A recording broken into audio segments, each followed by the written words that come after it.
Hello, ladies and gentlemen. Welcome to the Underground Sports Pod.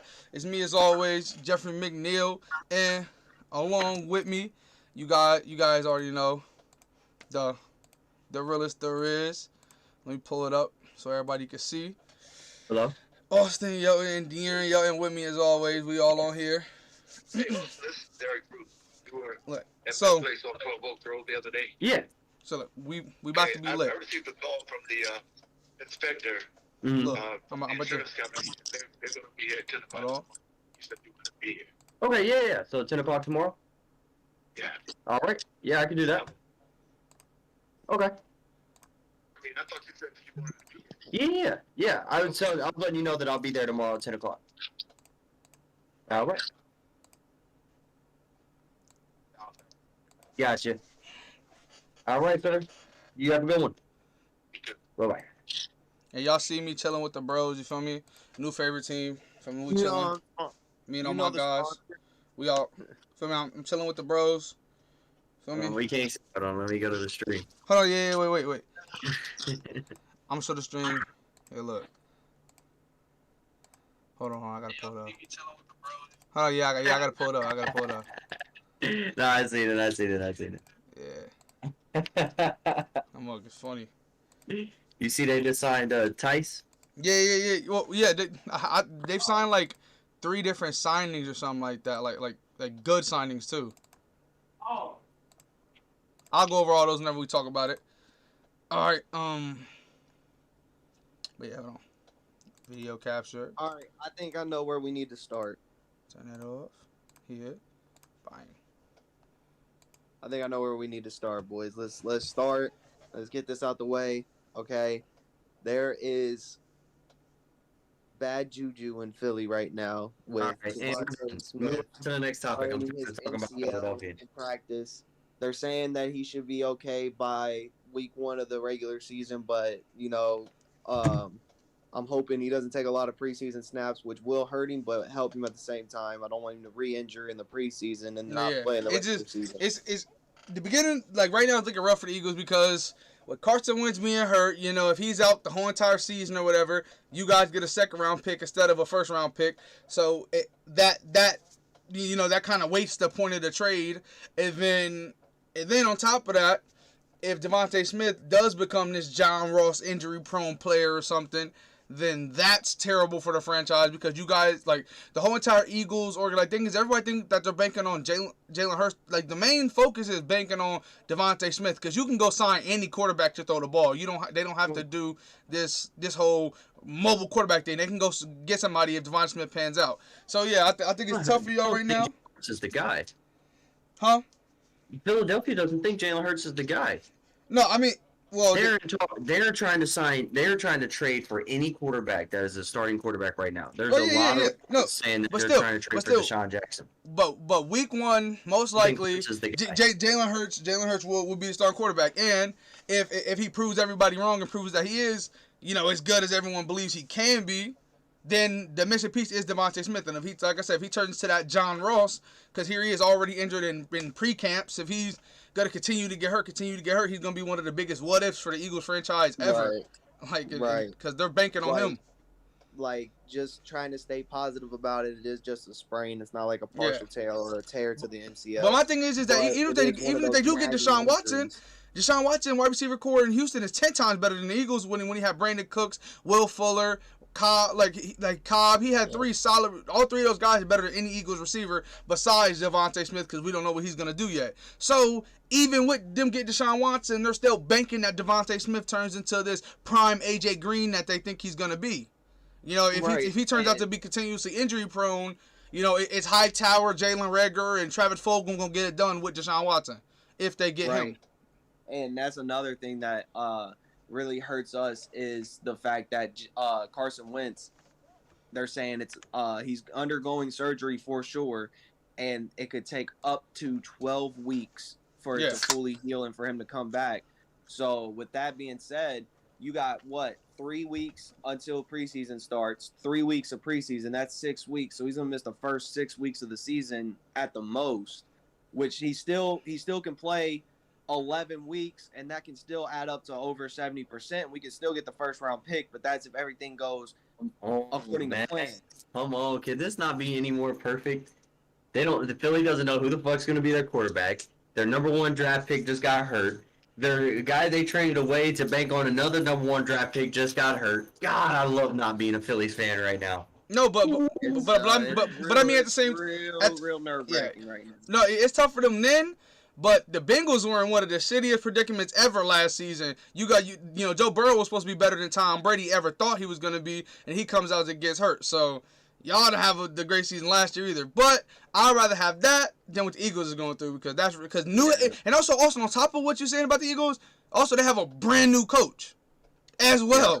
So it's like it's a difference if they still had Doug or whatever, but they have a brand new coach, you know. So a lot of shit's changing. Players got to get used to it, and then guys getting hurt. They don't know nobody knows what they're going to be running. It's tough for them.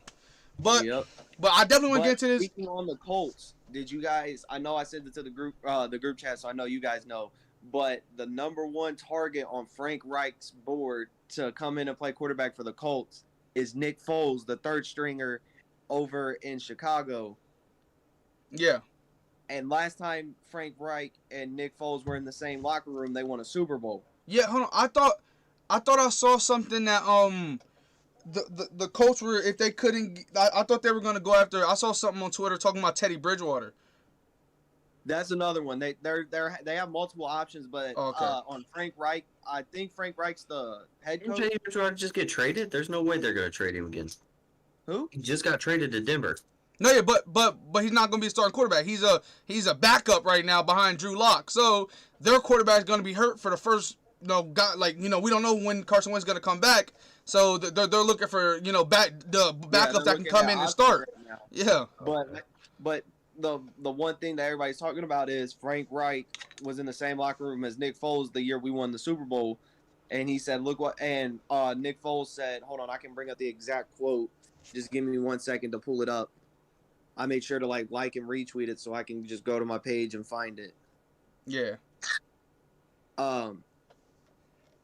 It says, Frank Reich knows me. Y'all watched the 2017 season in the playoffs where he changed the offense and built it around me, and y'all saw what happened. And that's Bears quarterback Nick Foles on potentially getting traded to the Colts.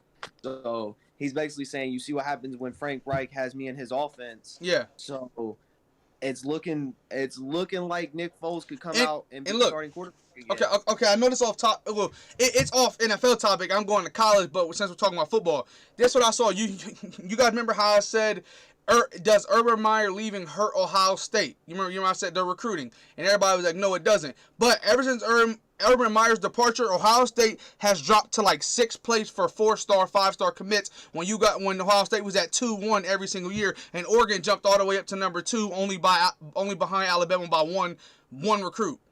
So far it's looking like it hurt Ohio State. Hey, hold on. Hey, hold on. Breaking news. The New Orleans Pelicans are landing Charlotte restricted free agent guard Devontae Graham on a 4-year, $47 million deal and a sign-and-trade deal with the Charlotte Hornets. So the Pelicans just signed Devontae Graham after losing Lonzo Ball. And Eric Bledsoe. They lost both of their point guards. Eric Bledsoe. Yeah. Wow. And with Kiara Lewis there, now they just picked up another point guard in Devontae Graham, who will no longer be in Charlotte. Yeah, but to me, it's good for both guys. I mean, like, Kyrie Lewis still has to prove himself. In Alabama, he was a scorer. We see him with New Orleans. He was more of a pass-first guy.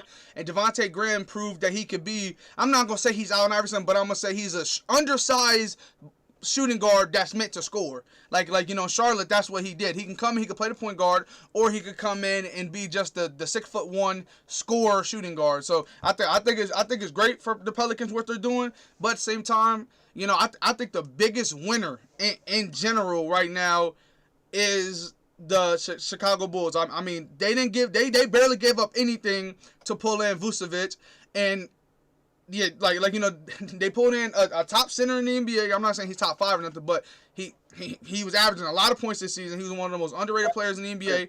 They bring him in. So they brought in another team's best player and got to keep their best player. That's rare. So and then they kept all their young pieces, and then they add Lonzo Ball. Which here's a crazy statistic about Lonzo Ball. So since Lonzo Ball has been drafted, he's had 40 10 plus assist games since he was drafted. So he's had 40 games since the day he was drafted that he had 10 or more assists. The Bull, every single player who has played for the Bulls since Lonzo Ball has been drafted altogether has only had 27. Damn. So Lonzo is going to bring passing back. Going to bring passing to Chicago, and I think that's what they need. I mean, they have all the scorers. Yeah, they have all the scorers on the roster, but there was no guy to really pass the ball. And bringing Lonzo in to do that, I think it's going to be best for him and the team at the end of the day. I think both. I think it was humongous. And then it was a signing trade, and the Pelicans wound up getting Thomas Satoransky, which me personally, I like Thomas Satoransky. I think he actually fit the Pelicans. He's a 6'7" pass first point guard. And then Garrett Temple, they're probably gonna try to package. They probably package him and the other signing trade. They probably didn't care less about him. But then they got a second round pick. To me, that's nothing for Lonzo Ball. So what the Charlotte, I would say, okay, so New Orleans is grabbing Devontae Graham in a sign and trade deal. What they're sending to Charlotte is a 2022 lottery protected first round pick. Yes, that's nothing. They're in the lottery, they keep the pick. Right, yeah, but still, the only crazy thing is that they got nothing in return for Lonzo. And the crazy thing is, okay, so here's the weirdest thing. Me and my brother, we were visiting my dad today, and when we were there, we were talking about contracts, and Durant, and we were talking about my brother Durant, he said I think LeBron make like 48 mil. I was like, no, and he looked it up, and LeBron has an $85 million contract. That's what Lonzo Ball was signed to today. Lonzo Ball was signed to a 4-year, $85 million contract. So him and LeBron are the same, or pretty much had the same fucking contract. That's crazy. Which to me, I think I don't know. If I was Chicago, I'm signing him for that much too. But to me, I would say these young pieces like Devontae Graham, Lonzo Ball, Alex Caruso, who also joined the Bulls alongside Lonzo Ball, so they're gonna be teammates again. Two of my favorite Lakers going to Chicago, so obviously I'm be watching that. But what Chicago look like? We got Kobe White, Lonzo Ball, Zach LaVine, Alex Caruso, Nikola Vucevic, Lauri Markkanen, Thaddeus Young. So that's the five. You got to go Lonzo, Kobe White, Zach LaVine, Lauri Markkanen, Nikola Vucevic. They don't go that. Because Zach LaVine can't play the 3. Kobe White's gonna be the 6th man.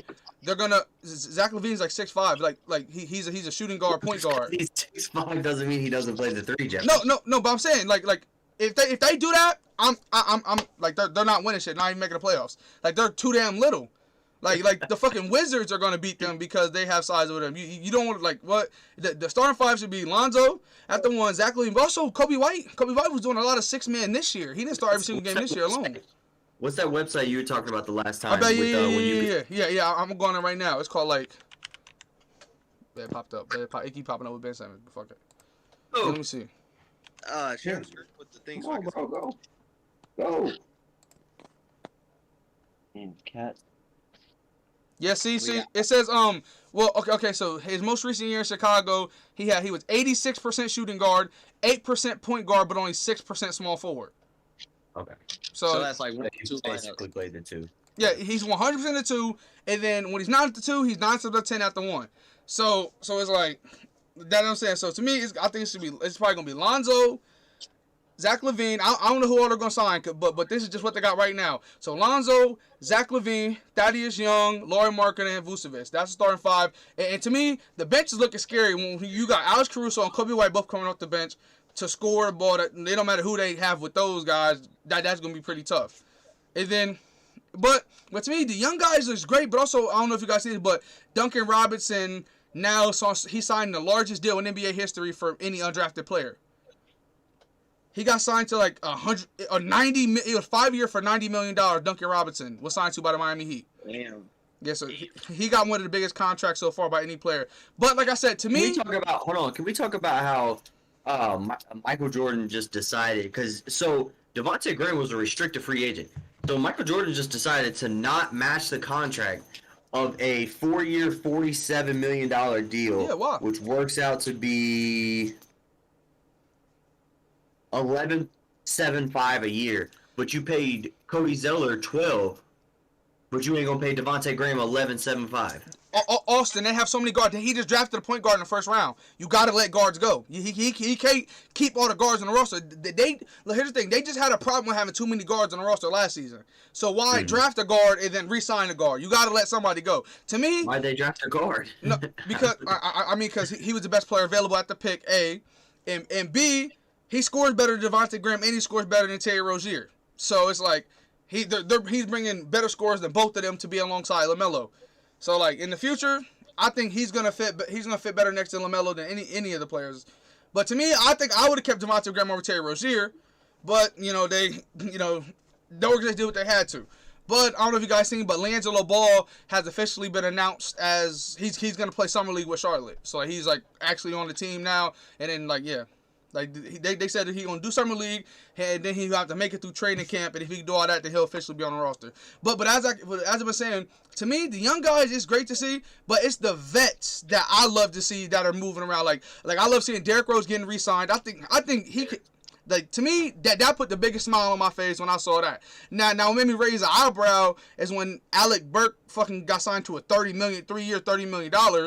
I don't think he's worth $10 million a year. Not even just and then that. Evan Fournier got signed to a lot of money. 4 years for $80 million. Okay. That's almost 20 per. That's almost 20 per.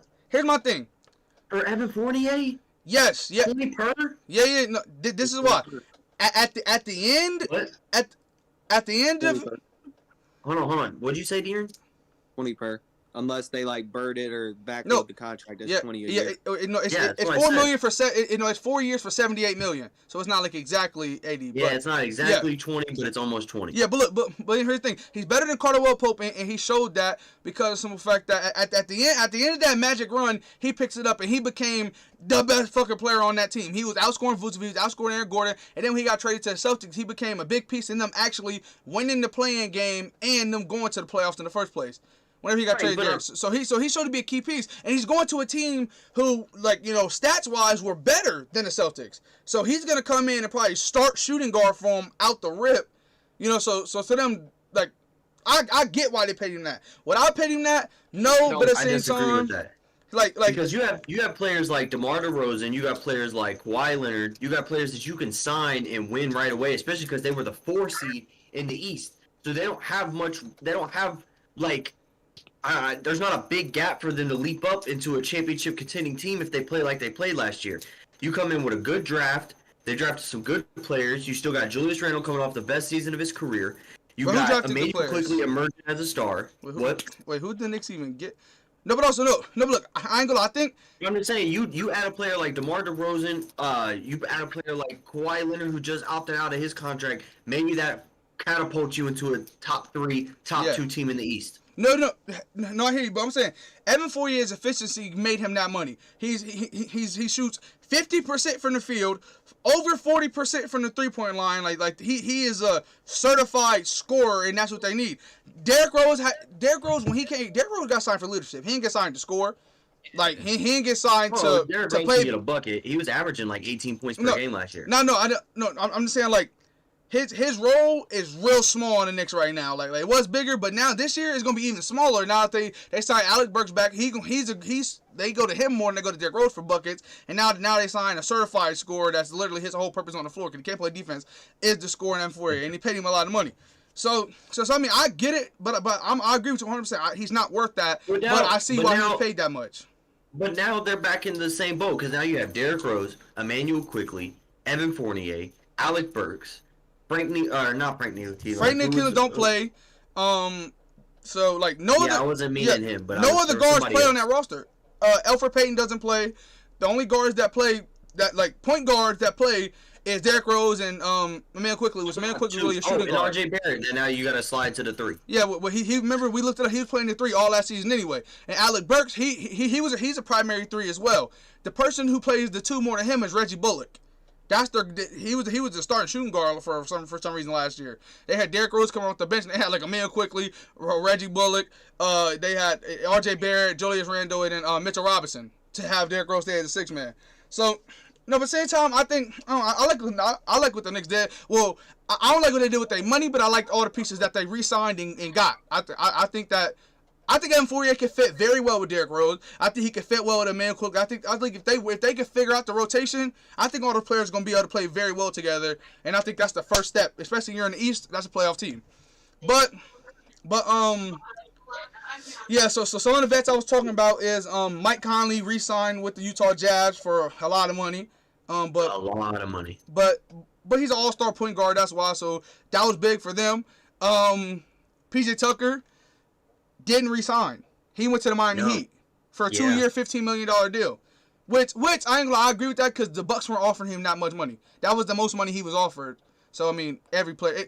First thing you look at is money. But if two teams offer you the same amount of money, then you pick what team you want to go to. When one team offer you $15 million for 2 years and everybody else offering you like $2 million a year, you like, I'm gonna go ahead and go with this. You know what I mean? Yeah. So here you go. Here you go. Also, the Phoenix Suns re-signed Chris Paul to a 4-year, almost $120 million deal. Okay, I don't know if Chris Paul's worth that much at this time in his career, but at the same time, they had no. But the reason why I did sign him to that much is because he declined the other offer. He declined that like they offered like 2 years for $42 million, shit like that. And he declined it. So then they re-signed me for this. But also the one you might like the M48 one. The one you're gonna hate even more is the Cavs fucking re-signed Jarrett Allen for a 5-year, $100 million contract. Yeah, and don't get me wrong, I love Jarrett Allen. I think Jarrett too. Allen's gonna be a really good center for a championship team. But you just drafted Evan Mobley. Yeah, who was also no. Here's my thing. Well, yeah, I don't know. Like to me, Kevin Love is washed at this point. Right, no. I'm saying, but like Larry Nance is $25 million a year. Yeah, but look, here's Larry Nance Jr. who's getting minutes at the 4. Then you just drafted Evan Mobley. Yeah. I'm pretty sure Larry Nance was playing a lot of the 3 last year too. But the crazy part is that to me, the most like Evan Mobley's going to be able to play Larry. He's going to play over Larry Nance and Kevin Love after the gates. Evan Mobley is, and Jarrett Allen already plays over both of them. Evan Mobley moving to the 4. I mean, he can shoot and everything. So I'm saying those two could play together. It's just like I don't know. Like you said, Kevin Love's making a lot of money. Now Jarrett Allen's making a lot of money. What the fuck? And we're not talking about for 1 year. This is 5 years. Evan Mobley's contract's gonna come up within that time. What if they don't have? What if he does turn into the center that I ain't gonna lie? Not a what if. When he turns into the center that he's going to be, cause I think out of every player, Evan Mobley's a sure bet to develop to the player we think he's gonna be. Right. And then, like, what direction is Cleveland going in, man? You got Darius Garland. You're wanting to get rid of your best scorer in Colin Sexton. You got Cedi Osman is your 3. And then you got you got a bunch of big dudes that are now you're filling up a roster with just a bunch of big dudes. No, what is your game plan? No.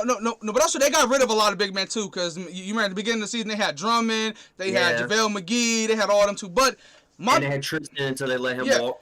My biggest thing is that, like you said, like where are they going? Because if they obviously to me, they had the pieces to go get a superstar. Like if they were the package, Jared, let's say they use Cedi Osman, Sexton in the first round pick.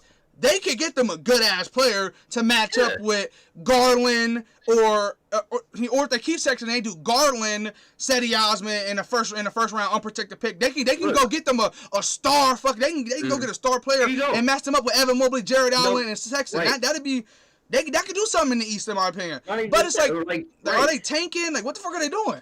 I'm just confused. It's not even just that, but if you think about it.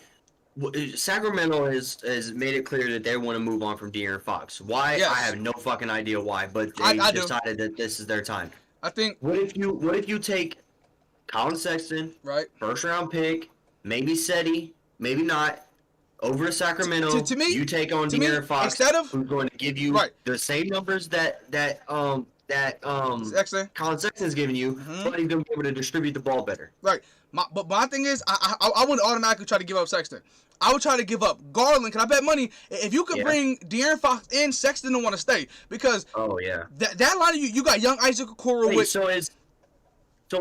Is Sexton not want to be in Cleveland, or does Cleveland not want Sexton to be in Cleveland? Doesn't want Sexton.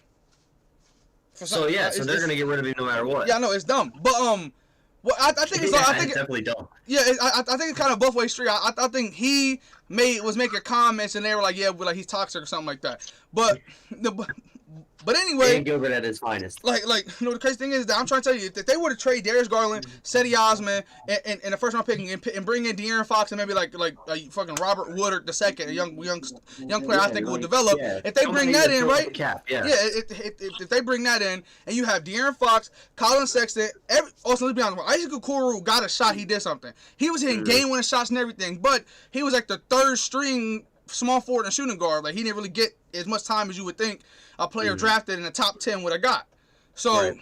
so yeah, if they give him his shot at the 3, then you got Evan Mobley and Jared Allen. That team can make the playoffs in the East. They're definitely going to be in the playing tournament. And if De'Aaron Fox or Sexton have one of their crazy 40-point games, they're going to win the playing tournament.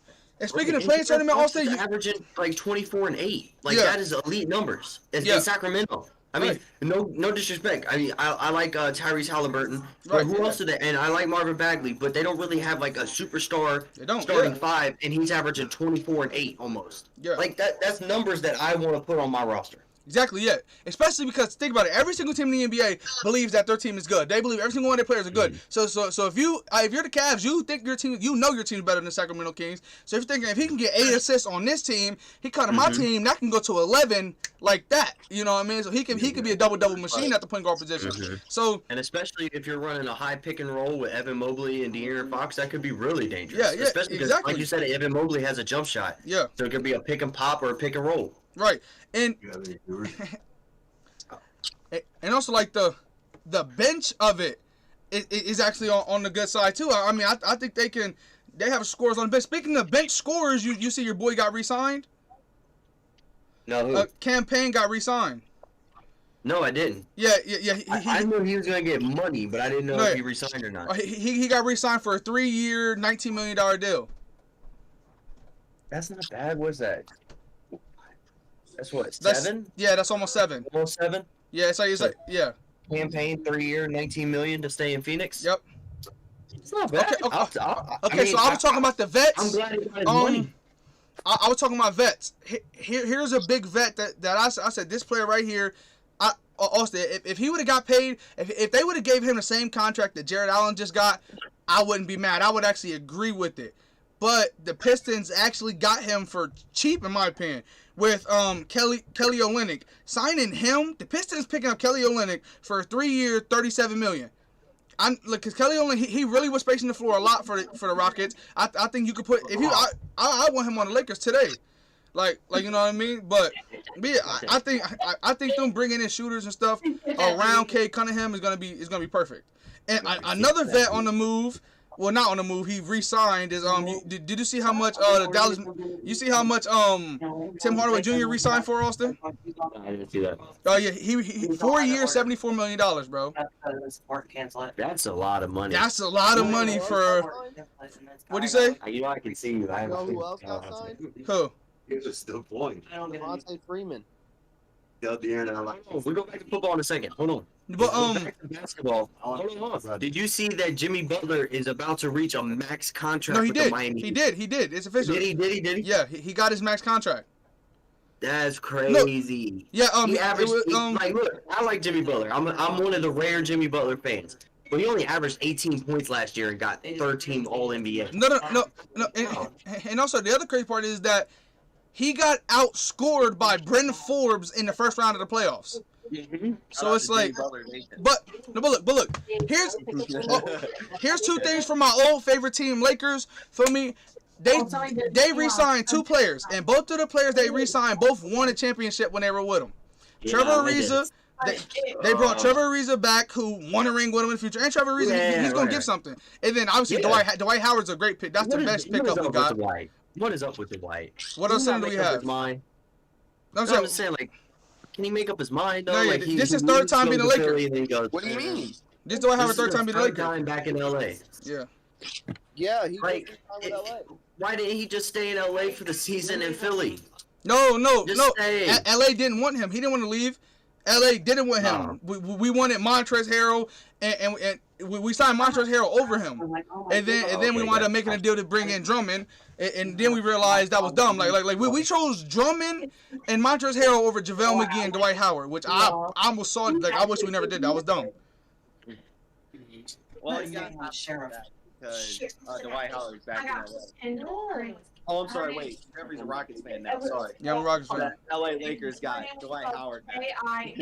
Also, look. TJ McConnell made a little bag. Four year for 35 mil. Indiana, yeah. Yeah, hey, that's a little bag to be the 10th man. Zeller signed a 1-year deal with Portland. You said who? Cody Zeller. Yeah. Charlotte. No, but the Fournier one still just making me like I keep double looking like, is this for real? JaVale McGee's on the Suns. You see that? JaVale McGee signed a 1-year $5 million deal with the Suns. I seen that. But did you see that? Now we're just waiting to see where the Kawhi sweepstakes takes us. And DeMar, Kawhi, Dame, and Brad. Those are the guys that we looking out for. I Yeah, me too. Dame not being important. Now, How much did Derrick Rose get signed to the Knicks this year for? Like this past year? Wait, what you mean? What? Like he just Like- 3-year, $43 million. Yeah, he just re-signed that. There Yeah, he but did. I'm There saying, he like, did. when they signed him at the beginning of this year, didn't he get like vet minimum? No, they didn't sign him. He got traded there from Detroit. Oh, he got traded there. Yeah, Okay. he got traded. He re-signed for 43. He signed like a Yeah, 2-year deal. No, look. Shout out to- No, bro. shout out to Derrick Austin, Rose the for Knicks that. is just throwing money Jesus Christ. everywhere. You gotta keep an eye on the Carter. You hear me, He little? wasn't crying about Carson Wentz. He was Yeah, crying. there's no such thing as COVID cap in the NBA. Now you hear me, Austin? The Knicks is just throwing money, bro. Nerlens Noel just got signed to a 3-year, $32 million. Superstar. That's why I thought they were going to sign the Kawhi Leonard and DeMar DeRozan, because they have like $40 million in cap room. No, they have bro. enough cap to bring them in. Okay. So the $78 million was bad, but Nerlens Noel 3-year, $32 million. Nerlens Noel What's that? 10 per? 11. 10 per? Yeah, it's like 11 almost. 11 per? I mean, hey, shout out to Nerlens Noel, bro. I like That's Nerlens. a steal. Yeah, I love Nerlens Noel, but that's a steal. Zach Collins to the Spurs, y'all. 3-year, $22 million. Yeah. Here's my thing. Here's my thing about Zach The Collins. Spurs just signed somebody else too. Stuff. Oh, who the fuck did they just sign? Doug McDermott signed with the Spurs today. Yeah. But my thing about Zach Collins, I think Zach Collins could develop into a nice young big man, but it's these injuries. He's got hurt 3 times every single season since he's been drafted. If he doesn't get hurt, he'll actually do something. And I think the Spurs is gonna bank on him not getting injured. You know what I mean? But Norman Powell agreed to 5-year, $90 million to return to the Portland. well, I can't hear you. What'd you say? I said Norman Powell has agreed to 5-year, $90 million deal to return to Portland. No, we're still on free. Dang, you said to return to Portland? Yeah, he's returning he to said Portland, 5 years, $90 million. Norman Powell. That's way overpaid, but okay. That's a max. How the fuck did they afford that when they're paying Dame like 40? They're paying CJ like 35. Now they're paying what? You said 5 for 90? 5 for 90. So what's So that's that? almost 20 a year. Almost Yeah. 20 a year. Kyle Lowry. No, Norman Powell. Well, No, you know why they got. You know where the money's coming from, right? They're moving CJ. I don't know. McCollum's gone, You bro. gotta move somebody. I'm No, telling look. you. Austin, look. Because I think Nurkic There's- makes like there's two- 17. There's 2 people there. I'm sorry. There's 3 people that I can guarantee will not be on the teams that they're on right now by time the season starts. By the end of summer league for real. That's Bradley Beal, DeMar DeRozan. that's CJ McCollum, and Ben Simmons. And I don't know where they're going to go because of the contracts they have, but all 3 of them Nah, I are ain't going gonna- to be playing Ben for somebody else. Ben Simmons gonna be before stuck. the season's over. Ben Simmons gonna be stuck. Wait. Also, tell this. Ben Simmons gonna be stuck because the 76ers is asking the same thing that the Houston Rockets was asking for James Harden for Ben Simmons. You're Ben's saying stuck. Ben Simmons might be stuck because they're asking a lot for Ben Simmons. They're asking the same amount as James My Harden. thing is, A lot. Like thing they're is, not you asking gotta- for picks. you They gotta want your best player Austin has a lot of money. or all your youth they and just- And picks. they just moved. Yeah. Their coach just moved up into the front office, and he's been a big He's a big Ben Simmons fan. But you heard what I said, Austin? Do they have a lot of money? Who? They have Austin. money. They have money that's set, and they have Yeah. they have the assets to move. Yeah, they do. Because He's saying, They do he's what saying Lee- Ben Simmons to Boston. Which Wow. Marcus Smart will be part of the deal, To and continue. Ben Simmons will be in Boston. That's my prediction. That's just me going off what I've seen and what I've heard. I think Ben Simmons is going to be Boston. Are you kidding me? Blake Griffin just re-signed with Brooklyn. Oh my god, bro. This is getting annoying. no look. We're getting away from this fucking build everybody up to a super team. We was getting into like a duo area. It was LeBron AD, it was KD Kyrie, it was Steph Clay. We were talking about Ben and Giannis, Joel. Chris, It was Young, Trey Yes. Young, and John and Collins. Joel. Yeah. Yeah, and now it's fucking everybody go to Brooklyn or everybody go to the Lakers. Yeah. It's fucking ridiculous, man. No, it's getting annoying. I want to look, see no, something look. different. No, but also what I was trying to say was is that It's you not gonna happen you know how in the Norman NBA Powell because the NBA is resigned. ran by the players. The guy that he got trained for resigned for. Okay, it was a more to me. Bro, if you went out of a Gary team, Trent bro, Jr. you is worth get out every of bit of the this. team Gary in Trent the Jr. NBA. resigned Austin. More Gary than Trent Jr. you can resigned to the in Raptors for 3 years, 54 mil. I think that's reasonable for Gary Trent Jr. Okay, yeah. I like. I'm not gonna. That's it's a lot of money. That's a team. That's a team that I'm really confused on because you got Fred VanVleet, Gary Trent Jr. You just got Goran Dragic. You just got Precious Achiuwa. You got Pascal Siakam, OG Anunoby. Like they're really tiny. You got Aaron Baines. They're really tiny. No, Don't yeah, have like that stout big man. They Yeah. got all bunch of like smaller forwards and but smaller guards. there's a lot of centers and shit still available though, like a lot. That's true. That's true. But yeah, but my thing is, all these players are just getting bags right now. Like none of these players would be worth half of this any other year. Right. But like everybody Yeah. just making And buku didn't the money. cap go down? Didn't the cap go down? Or did I it thought- stay? I don't know. Wait, no, it went down last year. It went back No, up this year. Or Austin, okay, we talked about this, but you know the Houston Rockets. I think this is. I love Daniel Tice. I don't know about y'all, but I think Daniel Tice is a great piece on a winning team. Now, what is he gonna do for Houston? I don't know, but he's literally gonna bring the Kelly Olynyk that they lost right back, but he's 2 inches shorter. He's gonna come in. The thing, that's he another team I'm really confused about right now is how they're going to set everything up. Because obviously John Wall's got to play. But Right. Jalen Suggs has got, because you're not going to pay somebody $44 million to sit on the bench. I don't care who you Wait, are. wait. You mean Jalen Green, not Jalen Suggs? Yeah, sorry. I keep But mixing Jalen them. Green is a shooting guard. He doesn't play point guard. Oh, okay. Yeah. So no, the only two that have to fight for minutes is Kevin Porter Jr. and Jalen Green Kevin because Porter, yeah. they're both shooting guards. Everybody else, like Jalen Green, fits that team perfect because they didn't have us. Well, they had Kevin Porter Jr., but they didn't have like they didn't have nobody else. I know So what you mean. I know what you mean. yeah, so yes, like they didn't have like John Wall at the 2 Like, or something like that. Yeah. It's not he got And drafted to you know like John's going to be the one because you're paying him $44 million. unless they He's trade him gonna or something. play. Unless they try to trade him for some youth pieces, which I doubt Well, that. but the thing, Yeah, that's who the thing. wants It's him? his contract. Yeah. Yeah, it's his contract. Like John Wall's a good player. I love John. John's one of my favorite players in NBA history. But he's making $44 million. Not a lot of teams are going to take on that contract. Right. Not a lot of teams at all.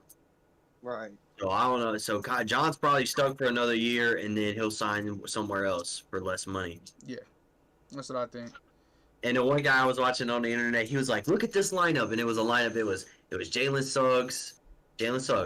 It was Kevin Porter Jr. It was that Turkish dude at center. It was Kenyon Martin Jr. And it was somebody else at small forward. Who's their young dude at small forward? Deshaun Tate. No, it wasn't Deshaun Tate. It was another one. The dude that just signed from Spain, Usman or whatever. So it was a picture of all five of those. He was like, "Look at this team." He was like, "This team gonna win like 24 games, but it's gonna be a strong 24." I was fucking weak, bro. He said they only gonna win like 24 games, but it's gonna be a strong 24. I was weak, bro. That shit was Yeah, funny. facts though. No. But at the same time, I mean, I don't know. It's to me, I'm gonna go based off what Uncle Dustin said. Like I don't know at this point about Brad Beal and Damian Lillard. I just think that speculation is high about both of those players. But I think we could see Brad Beal on the move. But I think a guy that definitely won't be in a Spurs jersey next year. I mean, like is obviously DeMar DeRozan. I think DeMar DeRozan is gonna go somewhere. He's leaving. Right. Well, here's the thing. Here's the Kimba thing with might be Bradley Beal. moving again It's time. because I don't think the Thunder want Kimba. Well, here's the Because thing they with just Bradley draft Beal. the point It's time. guard. It's time. The Washington Wizards did this before. Okay, I'm a Wizards fan, right? So they did this before. We should have when we traded John Wall to Houston, we should have done that about 2 or 3 years before we did. We Right. waited too long. He got too hurt, and he wasn't valuable anymore, or as valuable as he was. Right now, Bradley Beal is a valuable piece in the NBA. But y'all made up for it though. But y'all made up for it by him over that hump. yeah. But y'all made up for it when you did get Russell Westbrook and you moved him because Russell Westbrook was very valuable. Yeah. I mean, you got a lot Yeah. for him. You Yeah. know, Right. Now is the time you cash in on your Bradley Beal pieces. Bradley Beal added to that Wizards roster right now is not going to win us a championship. I don't care if he puts up 40 points per game. We're not going to win a chip. Okay. We still got growing to do. We still got pieces to do. We still got drafts to put together. You move on from Bradley Beal, get you a solid number 1 point guard that's going to come in and produce minutes for you. That's young and is going to be here for a long time. I'm trying to scan my brain right now and trying to find pieces of point guards that fit that mold. Maybe you're looking at Emmanuel Quickly. Maybe you're looking at a Darius Garland. Maybe you're looking at trying to think of teams that are like on the cusp of winning and they can move a point guard. Maybe a Jalen Brunson. Maybe a Shea Gilgeous-Alexander, but then they wouldn't take on Bradley Beal. I would love for Shea to come to Washington. Do you understand how happy I would be? I would literally buy a Shea Gilgeous-Alexander jersey tomorrow if he got traded to Washington. Yeah, I think the best place. I think Celtics are really looking because they want to fill out another guard spot. So I think the Celtics will. I would take on Peyton Pritchard. I would don't think that would be a great piece. No, I ain't gonna. They'll give up Marcus. They'll gonna give it like a Marcus Smart. They're not gonna give up Peyton Pritchard. No, we wouldn't take Mark. That'd be stupid. You ain't gonna trade a your team would. Bradley Beal Your team would because Marcus Smart. Because like we're getting younger. Everybody we traded for is young. We're getting Montrezl younger. Harrell is not We're young. not gonna take an old Cardaway Marcus Pope Smart. is not young. Unless they give us like Jaylen Brown. But they're not giving that. But what's But like no, I'm trying to tell you who they're trying to send to y'all. They're gonna try to give y'all like Marcus Smart with like that Grant Williams and like first round pick and like probably try to throw Al Horford old ass in there and some dumb shit. Because the Celtics they never go star for star. They always just try to scam the other team and give them bullshit for a good player. The Celtics have never went star for star. They never do that. or maybe we could trade for Colin Sexton. I mean, Colin Sexton could play maybe he could take over some one guard duties until we get that. The best Colin Sexton was point guard. Colin Sexton played point guard in high school, played point guard in college, played point guard in first year. Right, but I think he only averaged like 3 assists last year, or 4. Wait, no. He doesn't really dish the ball much. No, but I'm saying like you let me finish. He stopped playing point guard when they drafted Darius Garland. Like the year or two after they drafted him, he played point guard like every single his whole entire career until they drafted Darius Garland to Cleveland. So they moved him to the 2. But so yeah, I mean he can't play point guard. Maybe we can work a 3-team deal out. Maybe we can work a 3-team deal out where Bradley goes to Boston, Boston moves a few pieces to Cleveland, and Cleveland sends Colin Sexton our way. Yeah, I would enjoy that. That'd be perfect. Here's something crazy to see right. And it's not really crazy, but it's just a lot of money. It said breaking news: Trae Young and the Hawks are expected to finalize a 5-year, $170 million deal. It's a lot of money tied up to one guy. That's crazy. $170 million for Trae Young. $170 million. Now, I mean, the man took him to the Eastern Conference Finals, so right now, that's not an overpayment. I mean, if you take a 5-seed Atlanta Hawks to the Eastern Conference Finals, you deserve some money after that. I don't care who you are. Thanks. And he was the number 1 guy. Like, he was the bona fide guy leading them to the Eastern Conference Finals. You can say they got lucky. You can say whatever. Actually, I think Atlanta had the hardest road to the conference finals to any other conference finals team this year. You had to beat a good Knicks team, and you were traveling the whole time. You had to beat the number 1 seed. Yeah, then you had to beat and Joel was healthy for most of the series, and Ben was healthy for the whole series. No. And then go. Wait, I thought Joel Embiid got hurt in the very last game against the Wizards. Yeah, I thought he got hurt at the end against Atlanta. No, because he said I played this whole entire series with a messed up thing. Like, okay. yeah. Okay. Yeah, But man, they still, that lost. They Philly didn't go to team the was conference good. finals. Yeah, Right, but still, that was still a good Philly team. That And Philly team then should have you still move won. on, Yeah, and you lose in 6 to the eventual NBA champions. Like exactly. they probably at the 5 seed, even though they lost in the conference finals, probably had the hardest road to get to the conference finals than any other team that made it, Right. which is crazy. And they still made it. So yeah, I mean, he definitely should have got paid. That's just a lot of money. No, you know, And what are they no. gonna do with- No, Isn't John yeah. Collins a free agent too? I think so. Yeah. He's a restricted free agent this year. Yep. So, and they haven't made any moves there. Well, But with you him, they're tie just up gonna your match priority anything. first. No, they're just gonna Yeah. match anything he gets. They're not gonna offer him anything. They're just gonna let him sit there and wait until somebody offers him something, then they'll just match it. But yeah, wait, hold on. Yeah, yeah. I don't know. The Brooklyn Nets re-signing Blake Griffin is odd, but I mean it happened. That's terrible, man. That's so bad.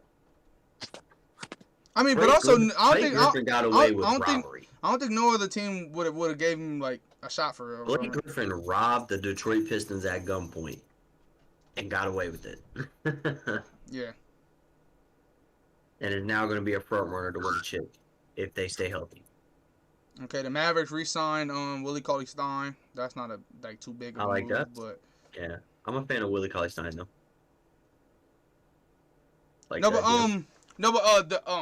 I saw the Houston Rockets. You know, when I put up the screen of Jalen Green on them holding their jerseys, whenever I forgot the GM name, but whenever he talked, he said the big reason for them bringing in Jalen Green and Josh Christopher together is because a lot of people don't know this, but they played high school basketball together, they played AAU basketball together, and they went on to win the Peach Jam, which is like that mean they were the best AAU basketball team in the whole entire fucking world when they were on the same team together of their age group.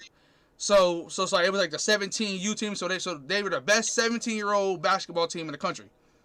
Like, so they were on that team together, won it all. They both have 4 gold medals playing for Team USA, freshman, sophomore, junior, senior year in high school. They both won 4 gold medals together, being starting point guard and shooting guard together.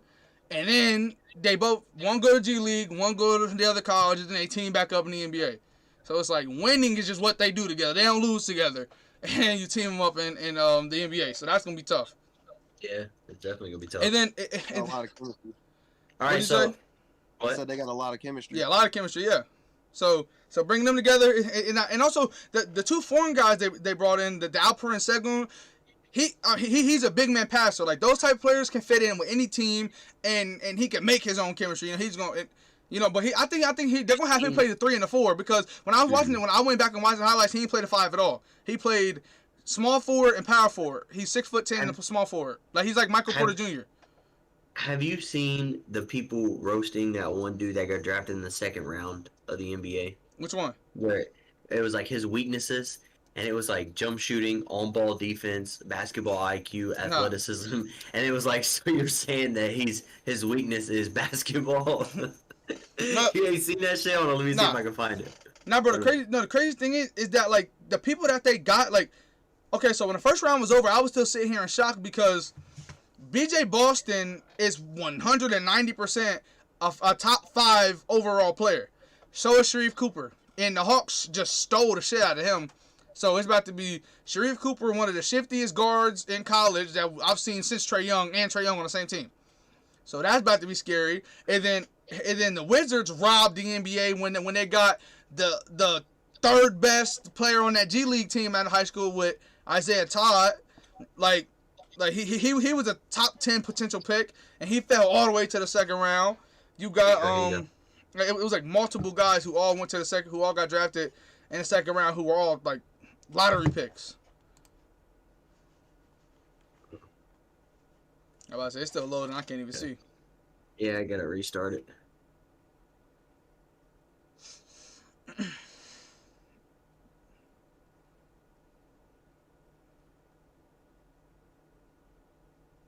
Can you see it? Yeah. I think it's the highlights. Hold on, let me see. Is my volume down or something? Why is it not? It's Well, who is weird. it? It's like halfway down. Wait, who is the player? I don't know. Hold on. Let me see. Hold on. I gotta Wait, retry. is it Josh Giddey, the point guard that No, the Thunder it drafted? No, it was a guy drafted in the 2nd round. Oh, okay. Cause I was about to say that looked like Josh Giddey highlights. Oh, here it is. Yeah, it's So it says his weakness is it's some dude from I can't tell what country that is. It says this is his weaknesses: ball handling, shot creation, and assertiveness, outside shooting, on-ball defense, athleticism. So he can't handle the basketball. He can't shoot from the outside. He can't create his own shot. He can't play on-ball defense, and he's not athletic. And they said, so what is his weakness? Basketball? No. The crazy part is that's Montrezl Harrell in the unfold right there. Literally all over again. But look, the thing is like, I'm just gonna be surprised. 'Cause I feel like there's like 10, 11 players that could potentially be steals in the draft. You're muted, Ian. And then like and I'm talking about 9 in the first round. Then there's like 12 who I think can easily average 18 points per game as rookies in the second round.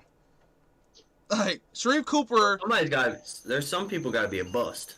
Right? Yeah. Not everybody can average that. No, I'm saying gonna be the bust out of this draft? Jalen Suggs, I think, like because I feel like no. I'm saying because like as an NBA player, he doesn't have the it factor. He's just a, I feel like he's gonna be easy to stop.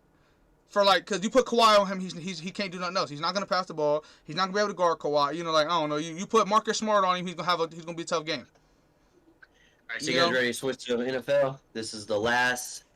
We're 3 weeks and counting until the NFL has officially kicked off. Well, actually, the Steelers play in 3 days. In 3 days, we have our first preseason game, the Hall of Fame game against the Cowboys. So yeah, in 3 days. Can we talk about America's team, the Dallas Cowboys, getting Hard Knocks this year? Shout out to the Cowboys. Shout out to the Cowboys. We get to watch the Hard Knocks of the Dallas Cowboys. Yes. Did y'all see the Madden 22 rankings? Yeah, I know. Yeah, Dallas Cowboys. Dallas Cowboys like the 7th shout out best to the team. Dallas Cowboys to fuck with Aaron. But how are they in 86? No. Okay. To me, 86 doesn't matter. It's where the 86 falls. If the 86 was like the 15th best team, but yeah, and I'm saying if the 86 was like the 15th best team, it wouldn't matter. But since they're the 7th best team in the NFL, something like that. To me, they should go down the list. So whoever had the number one, so basically the Jaguars should have been the worst. They should go like that. So basically, with that being said, it'd be the Bengals being the 5th worst team, but still, like. But still, like I feel like that's more realistic. They got the Eagles as a 76. Yeah, they have the Bengals as a 75. The Eagles as a 76. The Steelers is an 81. Yeah. They got the Ravens as an 88 and the Browns as an 87. And you guys beat both of them in the AFC North. No. Okay, look. To me, I've never in my life ever hopped on Madden and played with the Steelers because we're always a terrible Madden team. We'll never be good at like it's never a good Madden team. So that's why I'm careless about the Steelers. But also it's the hype. Like I don't think you guys understand, but they're saying the conference championship of the fucking AFC is going to be the Browns versus the Ravens. That's what it's going to be. Like that they're saying the Browns and the Ravens are both better than the Chiefs. They're both better than the Bills. They're like those are the 2 best teams in football right now. And whoever wins out of them two are going to play the Buccaneers or the Packers. The Browns were like an 81 overall. And, like, remember in Madden 20, they always went to the Super Bowl, remember? Yeah. And then they didn't even make the playoffs that year. Last year, they went to the Super Bowl. It was, they always went to the Madden 21. They always went to the AFC Championship and lost to the Chiefs. And they made it to the second round of the playoffs. Still didn't make it to where Madden says. So this year, now they're going to be back in the Super Bowl, every fucking franchise. And what are they going to do? Probably not make it. Yeah. And then on the thing, they have the Houston Texans as a better overall roster than the Cincinnati Bengals when the Houston Texans are the number one candidates for going 0-16 or 0-17 this year for the first time in NFL history. I know. Especially because they have the worst roster in the league, and they're expecting Deshaun Watson to not play at all. And then they got the Carolina Panthers, the 2nd worst team in the league, with Christian McCaffrey, Sam Darnold as their backfield. You got DJ Moore, Robbie Anderson. Yes. Yeah. Well, no, DJ Moore went to the football team, didn't he? No, that's Curtis Samuel. No.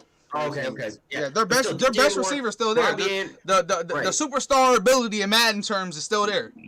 Right, and it's like, how are they the 2nd worst team in the league compared to Madden's rating? I saw something on Twitter the other day, and this guy Okay, I have posted a a video question. from TikTok. Go ahead. We're talking about Madden rating.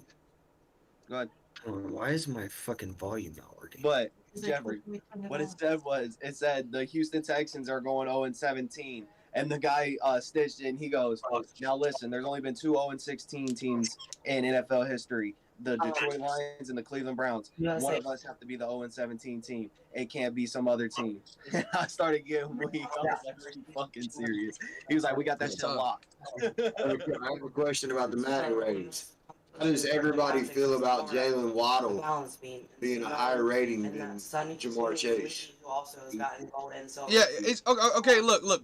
Madden is weird because he's 10 times faster than Jamar Chase, and his deep route run is probably better, so therefore he's a higher overall. And also Najee Harris got like a 72 overall with like a super low speed. So like Najee Harris is like one of the worst rookies in the game. There's like 3rd and 4th round rookies that are higher ratings than him.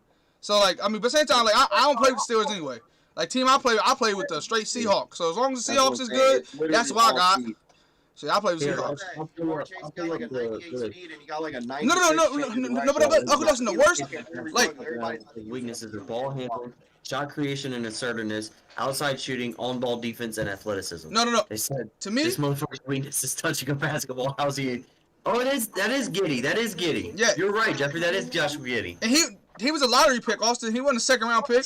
He was a lottery They pick. said how was he the 6th pick?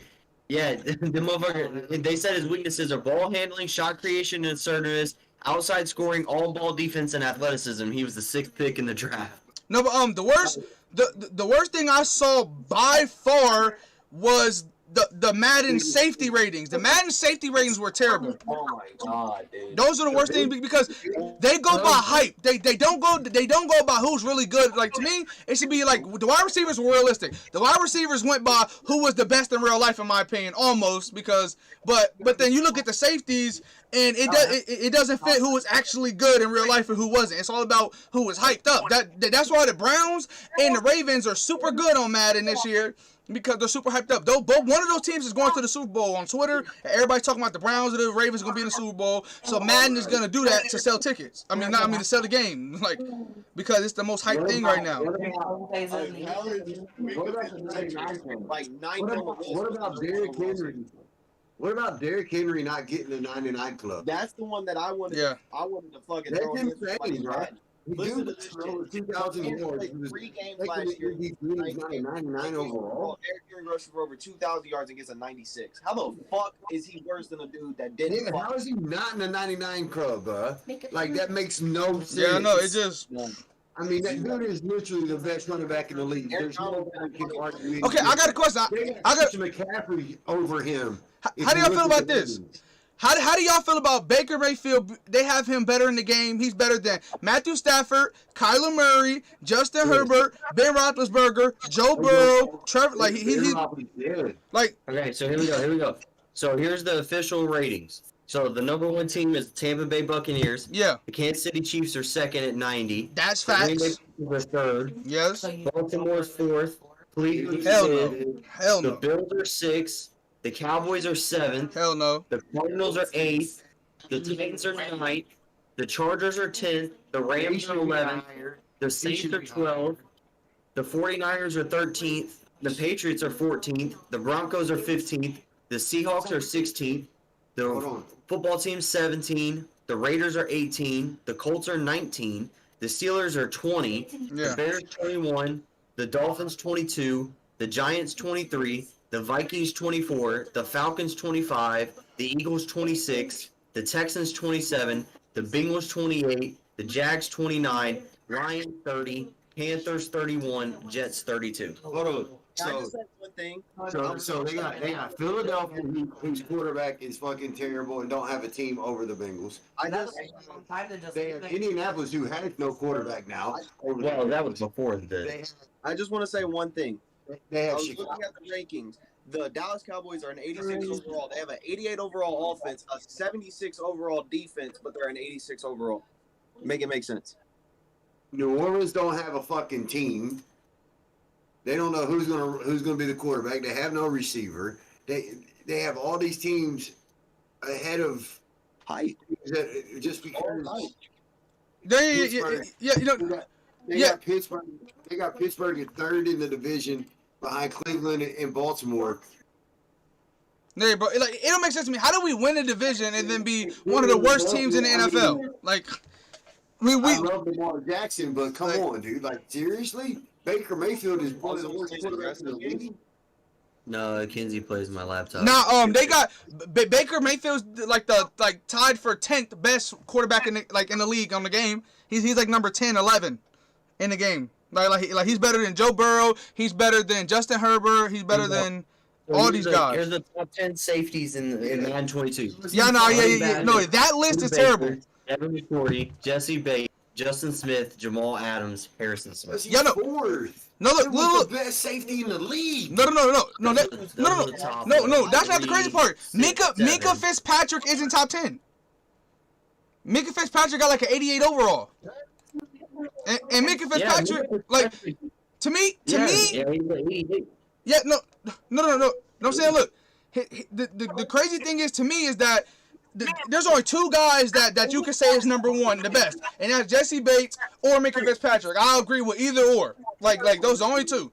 And for Minka to be like the fucking 11th best or whatever is terrible. Like It's like it makes no sense. no, I mean, but also it like.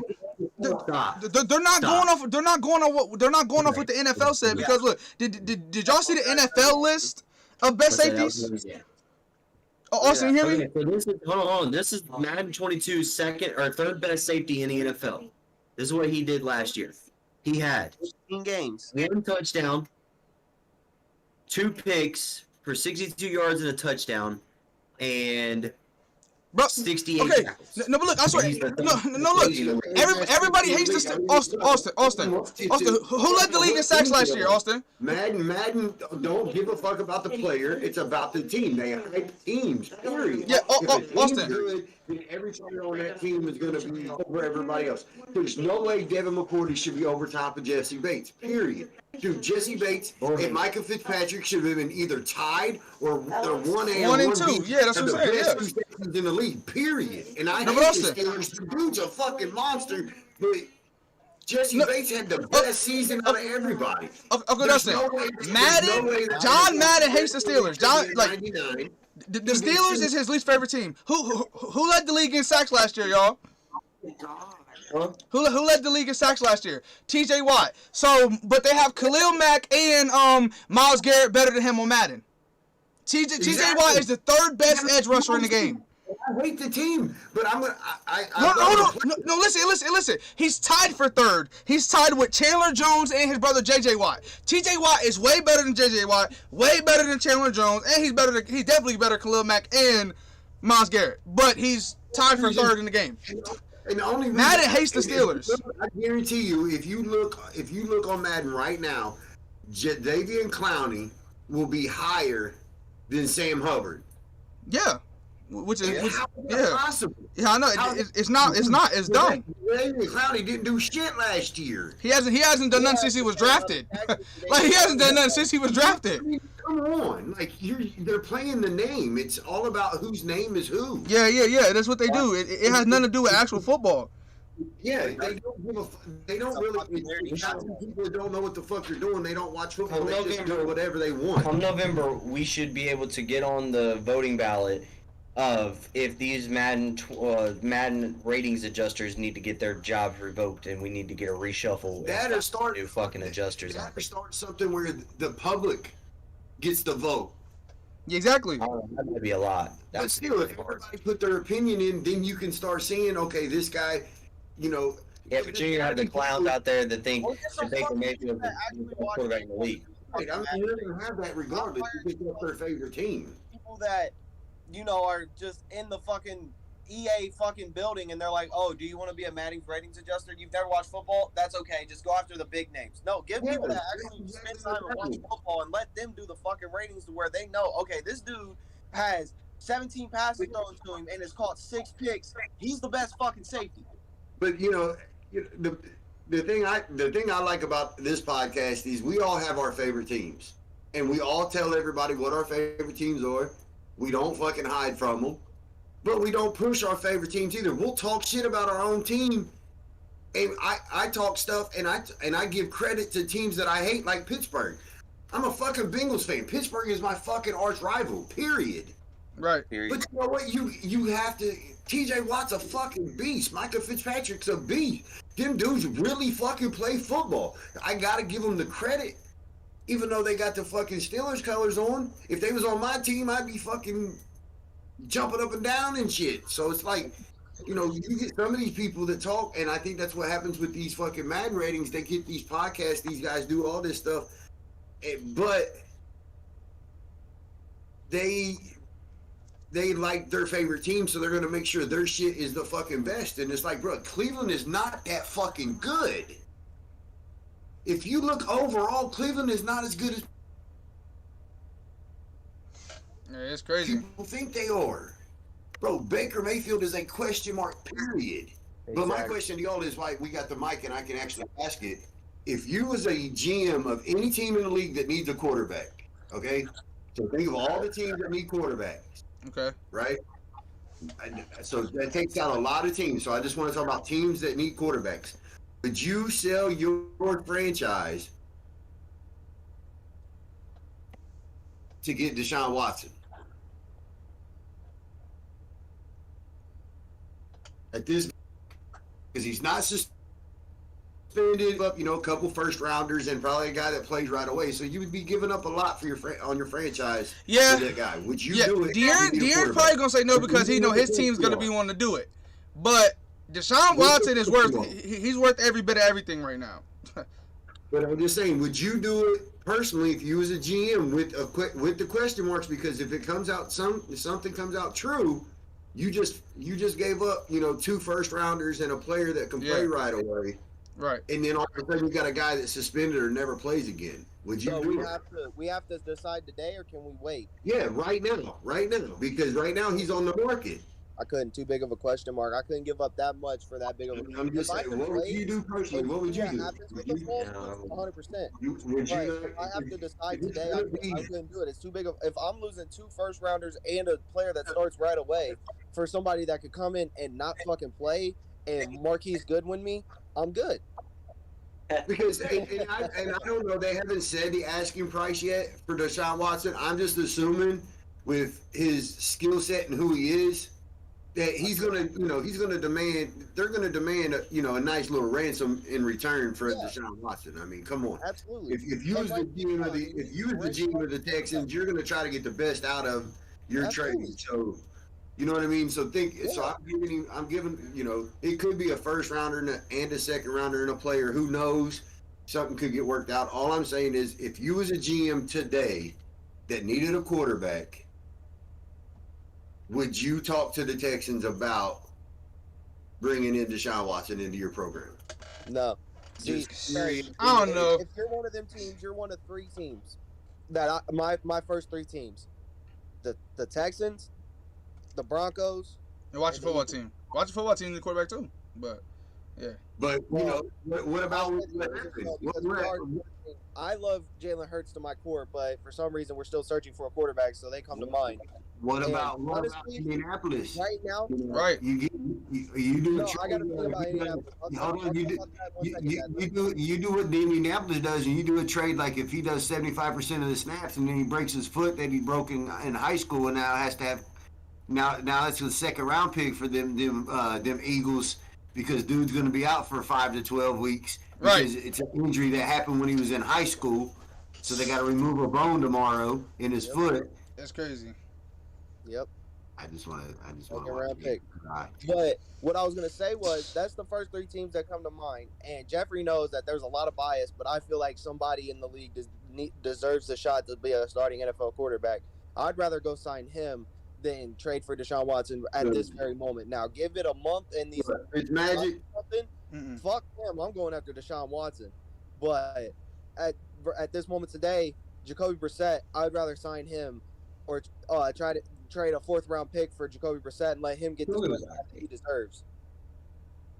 I'm just because it's going to be a big deal here in the next, especially with Carson Wentz going down.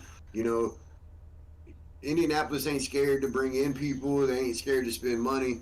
that owner, you know, Now- probably one of the best owners I've ever seen. He gets on the Pat McAfee show and talks. I mean, he's very personable. Jim Irsay is a very, very, very good owner, in my opinion, for what he does. You know, I wouldn't be surprised if a team goes and gets Deshaun. It's just I don't know if the asking price would be Too high. as a person. If I was in charge right now, the asking price would be too much. Oh, yeah, speaking of asking Yeah. price, that's not. I read it. The 76ers are asking for either your best player and 2 of your future first round unprotected picks, or at least 4 first round picks in the future unprotected. Just for Ben Simmons and players because of cap. So you're gonna have to. So basically, you're gonna have to give up 4 years in the future unprotected picks for Ben Simmons. No team is gonna get that up. So that's why I feel like he's stuck. But see, that's today's asking price because it's free agency. Right. But what's the asking price going to be 2 weeks before the season starts? Yeah. True. You know what I mean? This Them is what I asking wanted prices to go talk down when you get closer to that season and you know you need to get him moved and teams know you do. Then it's all of a sudden it's a first round protected pick, or you know what I mean? They change a few little things here and there. You know. Yeah. I've been trying to find this whole time, but I cannot find it, bro. The only reason I think Ben Simmons leaves is because I don't think Philly is the right spot for Ben Simmons personally. Yeah. And I think mentally he's not there.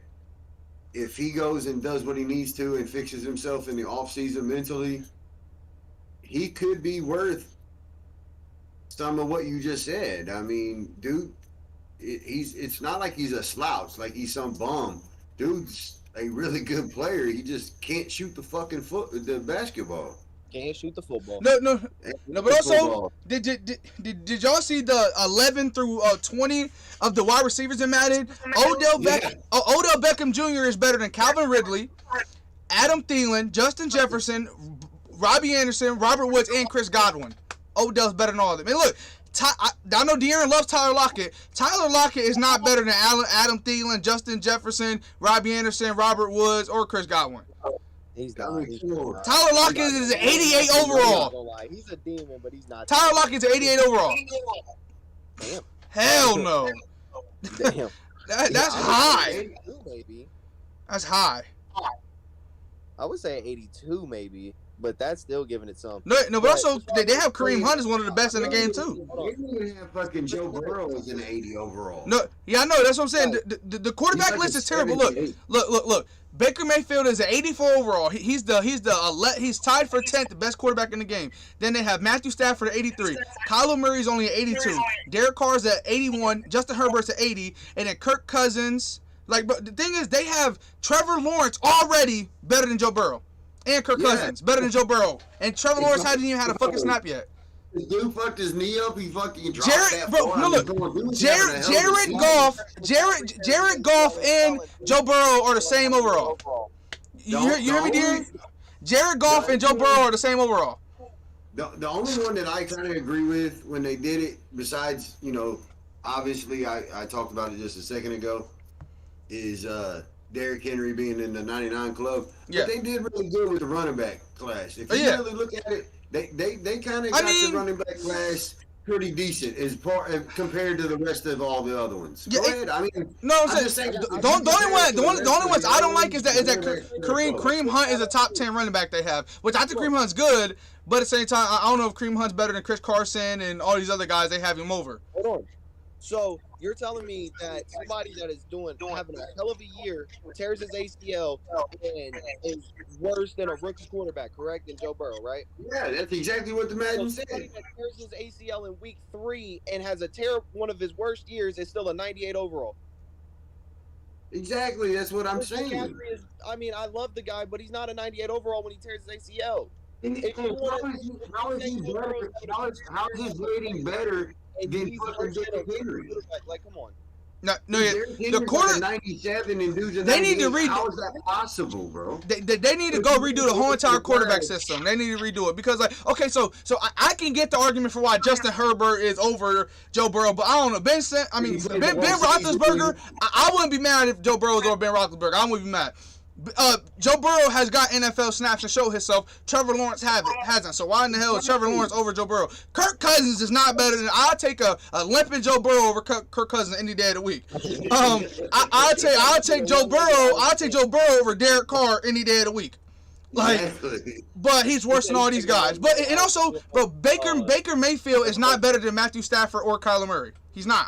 He's not better than neither of them. But he's better than them on Madden. You that's what I'm saying. If you look at Madden, the class, Madden is ass. Like the ratings are terrible. They fucked up a couple people in the running back class, but if you look at the running back class, that one was kind of the closest one of them all.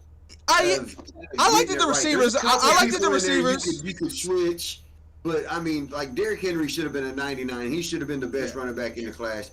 I mean, period. I mean, What's Tim Tebow's rating?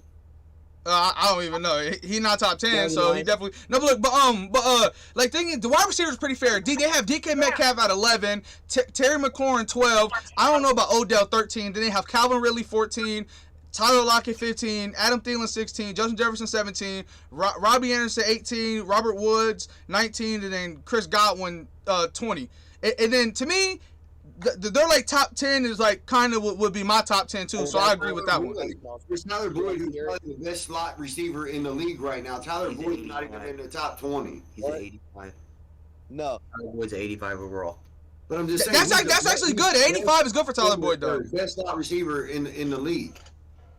And dude's not even in the top 20 because of who he plays for. If he played for fucking Tampa Bay and did what he did, bro would have been a 92, 93 overall, and also, period. Also, here's another thing because, okay, now don't get me wrong, he's top 10, but they have Joe Mixon under Ezekiel Elliott and Josh Jacobs. Yeah, Joe Mixon's at 88. Yeah. He's in the top 10. And So it's like, Josh Jacobs, the Josh Jacobs, he should be over top of, but Ezekiel Elliott's really proved himself unless he's not been hurt. You want to know Tim Tebow's overall? What? 99. Flipped upside down. He's a 66 overall. now look. Seriously? Or are you just joking? Yeah, no, seriously, he's a 66 overall. No, okay. How do you feel with the wide? Did this wide receiver type 10? I agree with I ain't gonna lie. Like I probably wouldn't change nothing. They have Devontae Adams number 1. That's who I say is number 1. Then DeAndre Hopkins, Tyreek Hill, Stephon Diggs, Julio Jones, Michael Thomas, Keenan Allen, Amari Cooper, Mike Evans, and Allen Robinson. The only one I disagree with is Michael Thomas. Yeah, but yeah, Michael Thomas at 94. A little bit because of injury, but also because he's a horrible fucking teammate. Right, but teammate doesn't matter in Madden. Like, How? Because he got in a fight with his teammate. Cam Newton did too. Hold on, wait a minute. So everybody, Hold on. You've never got in a fight with a teammate? No, You never got in a fight with a teammate? Yes, Michael Thomas, then he gets suspended for like 3 weeks because he fought a teammate. Have you ever fought a teammate? No. So you've never got to the point where you wanted to punch a teammate in the face because you was arguing? I've never once. That means you're a bad teammate. No, I never swung. But you was there. I was there, but I never swung. Because I'm a good teammate. No, but still, Darren, bad teammate isn't a rating in Madden. Maybe if bad teammate was a rating, it would go down a little bit, but that doesn't matter. It's how good he could catch, how good he could run routes, how good he could like play football. And he's a 94, which I agree with a 94 if he hasn't been keep getting hurt. Right, but when AJ Green doesn't play for a year, his Madden rating drops. Michael Thomas dropped. Michael Thomas was like a 96 at the beginning of 21. 97 almost. Oh, yeah. Hold on. If Madden took in to be a teammate as a part of the ratings, T.O. would have been a -2. And Cam Newton. Cam Newton in Carolina would have been terrible. Everybody. T.O. fought owners. He fought the team. He didn't give a shit. He fought the He owner. would have been a -2. Yeah, Antonio Brown was still at 80 something, and he fought the owner. In San Francisco, they called him a cancer in the locker room. No, He was so bad. The only thing I don't like is Mike Evans is only at 91, so he falls. He's a 93 and 21, but then at 22 he falls to a 91. But it's like he got better, and he won a ring. You would think he'd have went up if anything, or stayed the same. No, his numbers went down because his teammates got better. Yeah. Consistent years of 1,000 yards and it's still not. Yeah, but okay. How do y'all feel that DeAndre Hopkins and Tyreek Hill are the same overall? Do y'all agree with that? John Miller or Scotty Miller. And Scotty it goes Miller back and to Godwin saying a kind lot of of been it off. on me, Yeah. Jeffrey, it's just speed. It's just speed. No, but say okay. Look, no. If I can get on Madden right now, you could turn Tyreek Hill's speed from 99 all the way down to the lowest, and he'll still be a 96 over. Like it'll go down like 2 overalls. It won't go down like. I know. So I'm saying. Like, He run, His it's speed not helps that him. he's just fast. he's great. No, I'm saying no. What I said, Austin. I said. Receivers like Julio Jones. If you really broke it down, Julio Jones should be number one as a receiver. If you talk about just the receiver position and what receivers do, Julio Jones and AJ Green run the most crispiest routes I've ever seen in my life. Yeah. Devontae Adams took the crown on the routes now, though. Receiver core. You take all the other stuff away. You take jerseys away, names away, everything, and just watch what a receiver does. Them two and DeAndre Hopkins run fucking crispy routes. Like, oh my god! I ain't gonna. The only thing is, to me, with me, DeAndre Hopkins, you take DeAndre Hopkins, you give him DK Metcalf's hands, he's not a top 10 receiver in the league. You take away Devontae Adams is the best route runner in the NFL. Like it's been said by every single receiver that he's the best route runner, and like that's why he's number one on Madden is because his route running is the best. No, But I agree. Yeah, Devontae Adams he is the number one receiver right now. But what I'm saying is, if you take out everything else and just watch what a receiver does, yeah. You know, that's why Larry Fitzgerald has made it this long. Yeah. The motherfucker knows they know third down if he runs across the middle. He runs such a great route across the middle. They're like, hey, we'll just throw him the ball. We're cool. First down, let's go. So they keep bringing him right back. I mean, if a guy stays in the league this long, there's a reason. Right. In Arizona, I mean, people keep sleeping. Arizona could fuck up some motherfucking people. Yeah, that's what I said. I was like, James Conner's having a bounce back year. AJ Green's gonna have a bounce back year. Their wide receiver core is deep. Their defense is good. Yeah, the defense is stacked now. Chandler Jones is a holdout, but they're gonna fix that. He'll be back. Bro, you're gonna have J.J. Watt on one side, Chandler Jones on the other. You got fucking Kyler Murray. Yeah, you got Isaiah Simmons and Buda Baker at safeties. It's gonna be tough. They're scary, man. They're gonna be a scary team. Can I read something off to you guys that's just insane to me? Yeah. All right. So, where's it at? I know it's on here. It has to be on here. Hey, De'Aaron. How many drops does Larry Fitzgerald have? Does anybody know off the top of their head? How many drops? I know it's low though. Yeah, drop. Probably less than 20. Yeah. I know. But I'm saying, like, do you know the exact number? No. Hold on. Give me a minute. Advanced. Maybe it's an advanced receiver. Oh, drops. now I know why they have the Cleveland Cavaliers ranked so high. They have look in 2020 they said offensive weapons. The Cleveland Browns are number 2 in offensive weapons going into 2021. With I don't know how they're number 2, like, but they're there, but they don't have somebody can get the weapons. To me, the Tennessee Titans have a better offense than the Cleveland Browns, like on paper, with Julio, AJ Brown, Derrick Henry. Combination too. So here's the crazy stat that I want to tell you guys. So Larry Fitzgerald has 29 drops in his career, right? He has 29 drop passes, right? That's insane. And he's played what, 16 seasons now? Yeah, something like that. This is the part that's insane to me.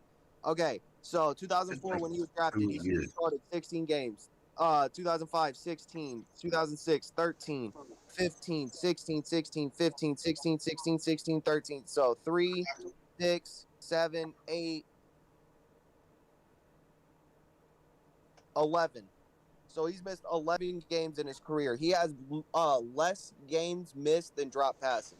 He's missed less games than he has passes dropped. No, but, and he still has like the least amount of drop passes. Yeah. I just wanted to put that out. That man is fucking bionic. No, but this is what I finally found what I've been looking for. So it like NFL, it's like NFL Network and ESPN, like both Instagram pages, they came together to make like they top 5s at every position. You would think Madden would go off that. But so ESPN and NFL came up with this safety list is terrible.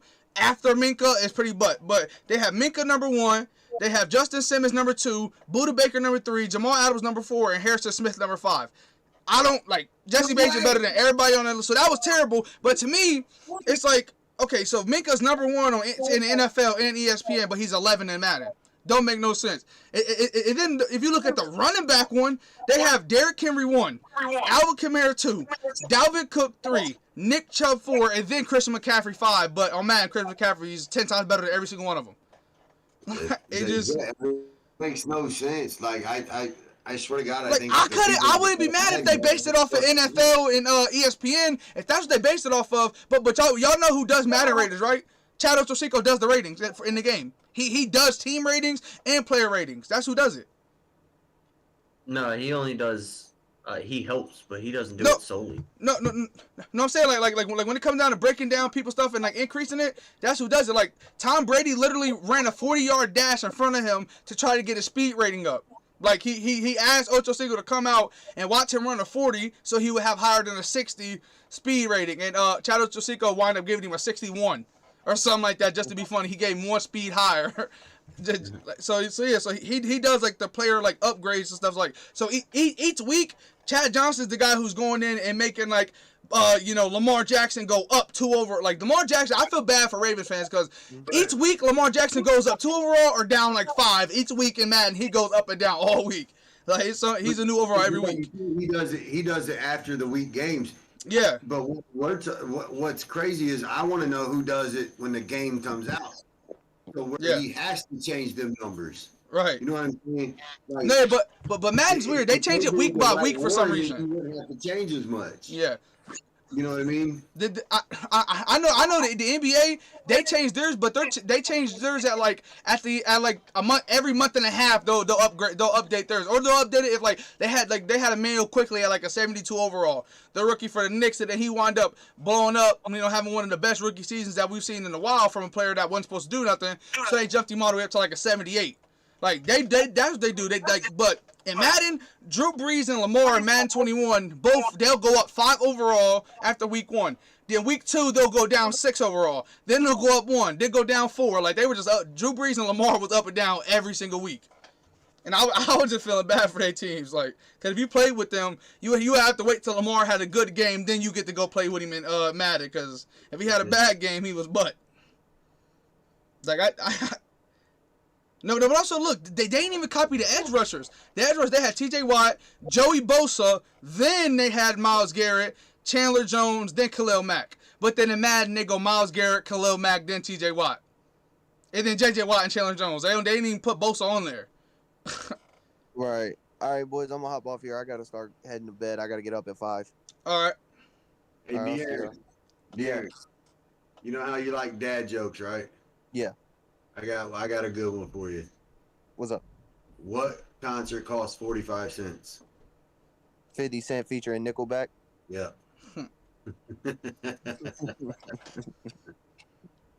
Nah, that's tough. All right, I'll see y'all later. All right. I thought he was like that'd be some shit that motherfucker would tell me. Like he'd call me. Yeah. Like, Yeah.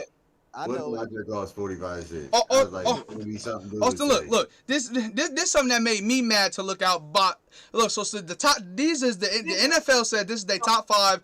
NFL ESPN, they said these are the top 5 teams going into 2021. Tampa Bay number 1, Kansas City number 2, Cleveland number 3, Buffalo number 4, Baltimore number 5. Those are the 5 best teams in the NFL going into next season. And look, that probably make you mad, but this is gonna make y'all mad. To win their division. Yeah, look. There's 2 teams on that list that could not win their division. Right, look. Here's another thing that's gonna make y'all even madder. This made me even more mad. So look, the 28th worst team they say is the Jaguars, right? 29 Eagles, 30 Bengals, 31 Detroit, and 32 Texans. Did y'all? I didn't say the Jets. So you telling me the Jets is better than the Jaguars, the Eagles, the Bengals, the Lions, and the Texans?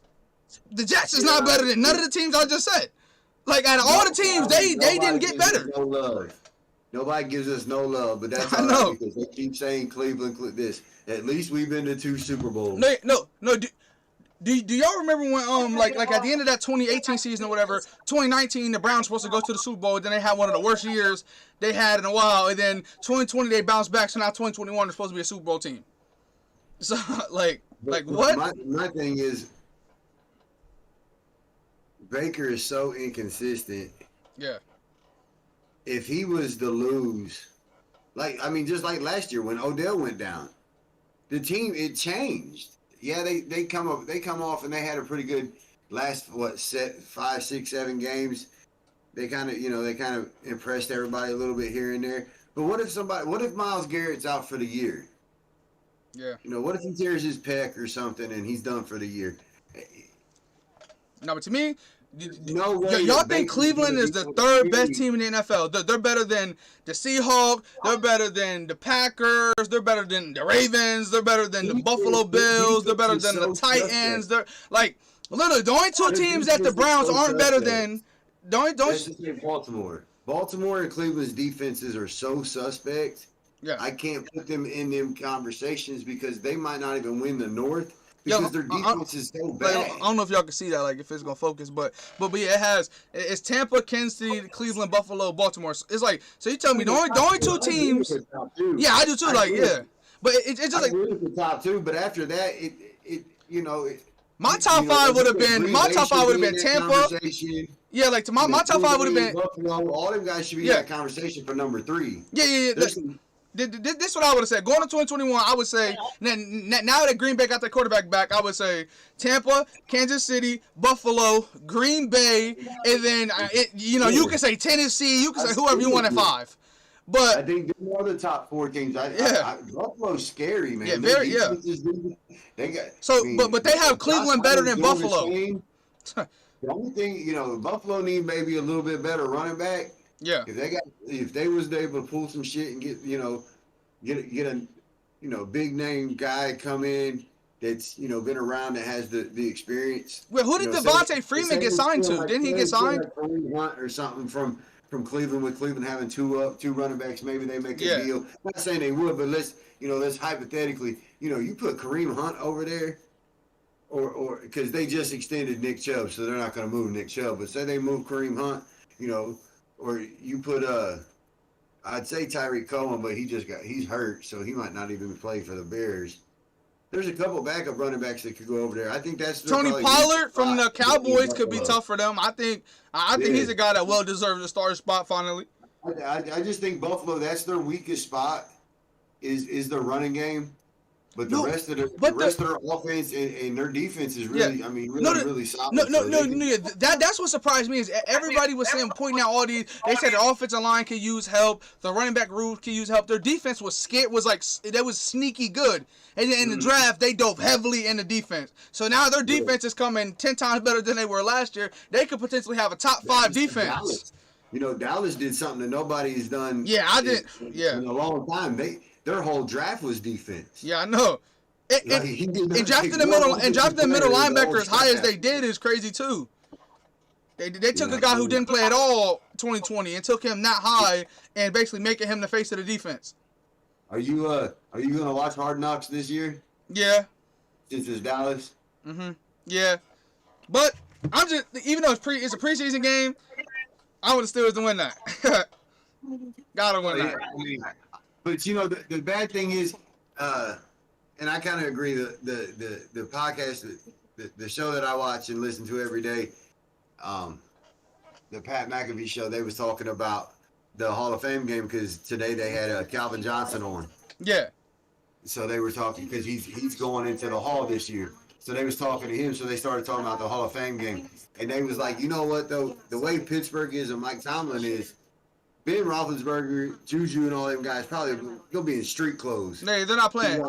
I think Najee's gonna play though.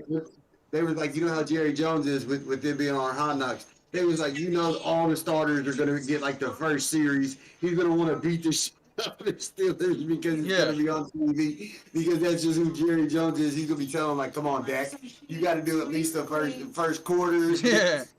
They said to bet that Ezekiel Elliott, whatever yardage they say that Ezekiel Elliott's going to get in Vegas, they said to bet the over because they feel like he's going to play a lot in the games and shit. Just because how Jerry Jones is. I was like, you know what? But it makes sense because that's who Jerry Jones is. Yeah, but I've been seeing a lot of slander about the game. They're saying like why would the Hall of Fame game be the two bad boys teams in the NFL? Like, because like the Steelers and the Cowboys. I know what I'm saying, but like they're two of the most hated teams in NFL history, and they're playing in the most celebrated game ever. But the NFL, they have what is it called? Algorithm, Yeah. and they Yeah, just run all the randomly teams picked. through. They run all the teams through, and that's how they pick the Hall of Fame game. But It's so fucking random. yeah, everybody was saying it should have been a repick, a redraw as soon as both those teams popped up. Well, I don't think Dallas should have got it if they was doing Hard Knocks. Right. Because that changes a lot, because Hard Knocks will premiere the next day for the first week and everything. That's just too much. I think as a player, I wouldn't want all that Right. exposure and then turn around and have to play in the Hall of Fame game, come into camp early to get. Yeah, I think it's a lot. you know, Yeah. I remember the Bengals played in the Hall of Fame game one year. I remember when Indianapolis played Green Bay. Seriously, none of the starters for real play.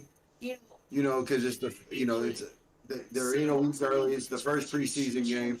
A lot of them guys don't have shit to prove. Like everybody in the world knows Ben Roethlisberger's quarterback number one. That motherfucker cannot take another snap in preseason and still be the starting quarterback for the Steelers. Yeah. They're not gonna bench him because he didn't fucking practice. Like Yeah. He would have the AI. He would have the AI speech like practice. Right. Yeah. I mean, miscellaneous. So like, No, it's just crazy because like all video games is just getting trash. 2K and their game has always been trash. And then Madden used to be the only game that I used to like go on to for like real life simulation or whatever, and they're not even realistic no more. Like they just go all hype just like 2K. NCAA, and then they put the year behind it. Is that how they do it? What, NCAA 14? Yeah, the football game is Yeah. like NCAA football. Yeah. And then they kind of like how like 2K is like 2K21 or whatever. Yeah. Don't they do? Well, you guys know that there's a football game coming out that they can use the likeness of the players and everything.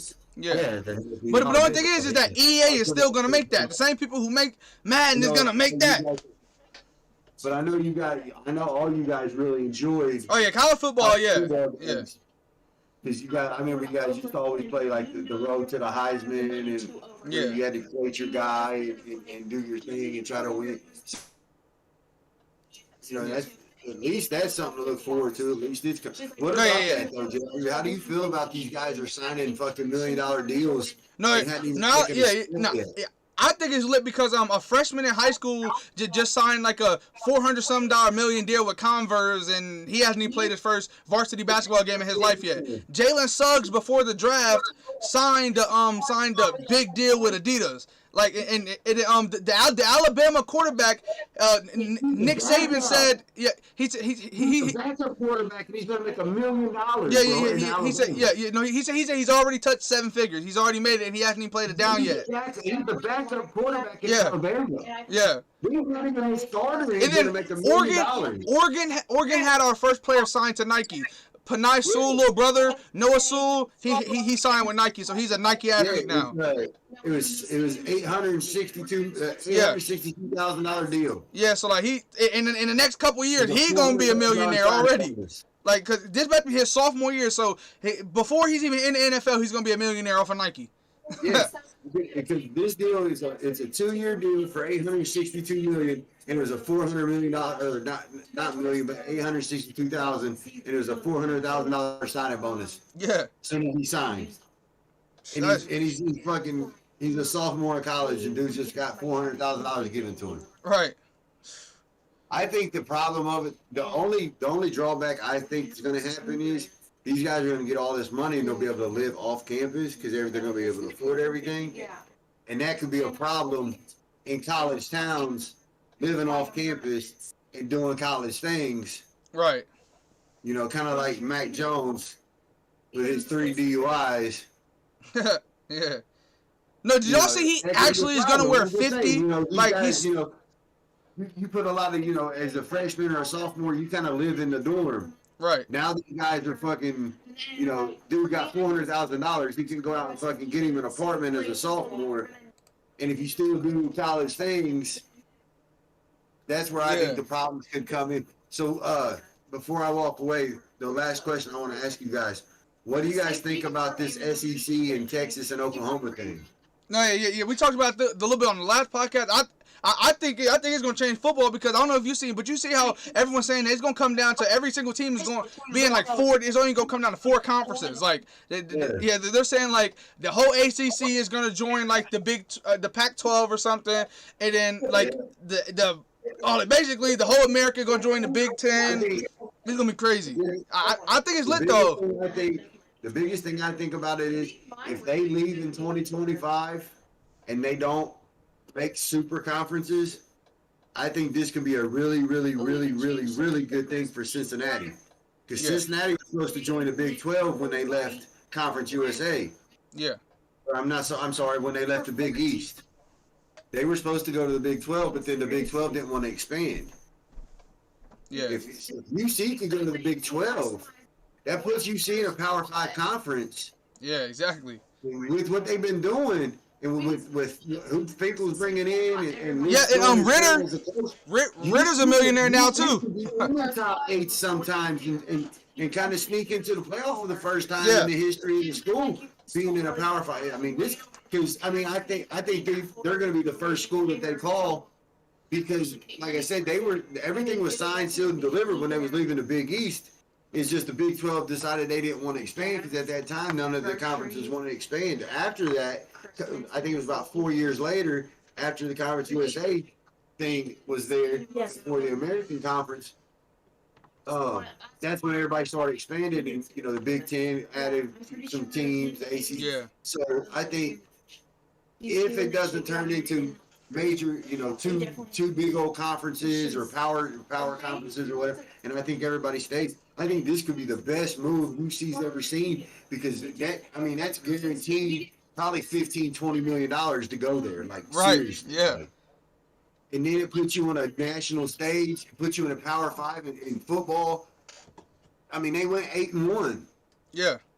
You go 8-1 or 9-1. In a Power 5 conference. Yeah, you fight for the conference championship. We in that top 8, top 6, that top 12 to get it, to sneak into the playoffs and start playing a couple teams. Yeah. Even if you would have lost in the first round, the money you would be bringing into the school would be astronomical. Right, yeah. It would be a really cool thing. I mean, because some of these teams deserve it. What was the other team? UCF a couple years ago. There's been a few teams that, what was the one team that went undefeated? Coastal Carolina? Yeah. UCF a couple years ago was undefeated. You imagine if they was in a Power 5 conference and went undefeated? Right. They'd have been in the top 4. You start putting some of these programs in these Power 5 conferences that are a little bit smaller, that, get the local recruits and all that. It could change the playoffs. Like, we could start seeing some different teams, not just your Ohio State, LSU, Alabama, Clemson's, like. Yeah. But I mean, to be honest though, the teams you rattled off with, them 4 teams are the best 4 teams though. I mean, it's not like back when. It's not like luck. They're winning the games. The playoffs. BCS. Yeah, it's not like the BCS where you had to be number 1 or number 2, and it had all these numbers and everything that went through it. And there was a lot of times that there was teams playing for championships that shouldn't be in the game, right? Because you had other teams that were better than them, but they never got up to number 2. At least now, and then with the expansion, I mean, if you get teams like Oklahoma and Texas to move, which I think it's a great move for the SEC too, because you're bringing in 2 historic programs. You're bringing in a lot of fans into your conference. You're bringing a lot of money in. But I think it also could help some of these smaller schools, as people think and say, to put these guys in these Power 5 conferences. And with the playoffs expanding, we could start seeing a couple teams in any given Sunday, which they play on Saturdays, but any given Saturday, something goes right, something goes wrong. You could have a UC upset fucking LSU and make it to the second round of the playoffs or something. I mean, you never know. I mean, that would be fucking amazing. Right. Yeah, that'd be crazy. And I use UC as the example because I think they're going to be the first team to move. Right. As soon as all this is done, I think if they decided the Big 12 is going to stay the Big 12, I think you're going to see UC move to there, because UC's football program, basketball program, men and women's, their soccer program, men and women's, and their field hockey men and women are top tier. So I think they're going to definitely go to the Big 12. I think they'll get the invite as long as the Big 12 stays. But Right. then again, you never know because the Big 12 could be disbanded because I heard that Baylor's already talks to the Pac-12. I've heard that Kansas State and Kansas and what's the other one that's right there? Iowa State. Well, yeah, I'm just saying. Then too, and there's one more team in the Big 12 that's in that area, or Iowa State. You're right. I thought you said Ohio State. My bad. And Iowa State, they've already contacted the Big 10. So I don't know Yeah. if it's Yeah. they're actually disbanded or if it's just Yeah, the stuff I saw on two Twitter teams. was that like everyone's predictions is the only conferences that's going to be left is the SEC, the Big 10, the Pac-12, and I think the ACC or the Big 12, something like that. But like the ACC was going to be gone, Right. pretty much everybody was going to be gone besides like the biggest ones. I mean, to be honest, if they did, and if the Big 12 does go away, I mean, West Virginia would have to be naturally go to the ACC. Mm-hmm. I mean, they're literally right there. They, you got Virginia and Virginia Tech already in there. Why wouldn't you put West Virginia in there? Right.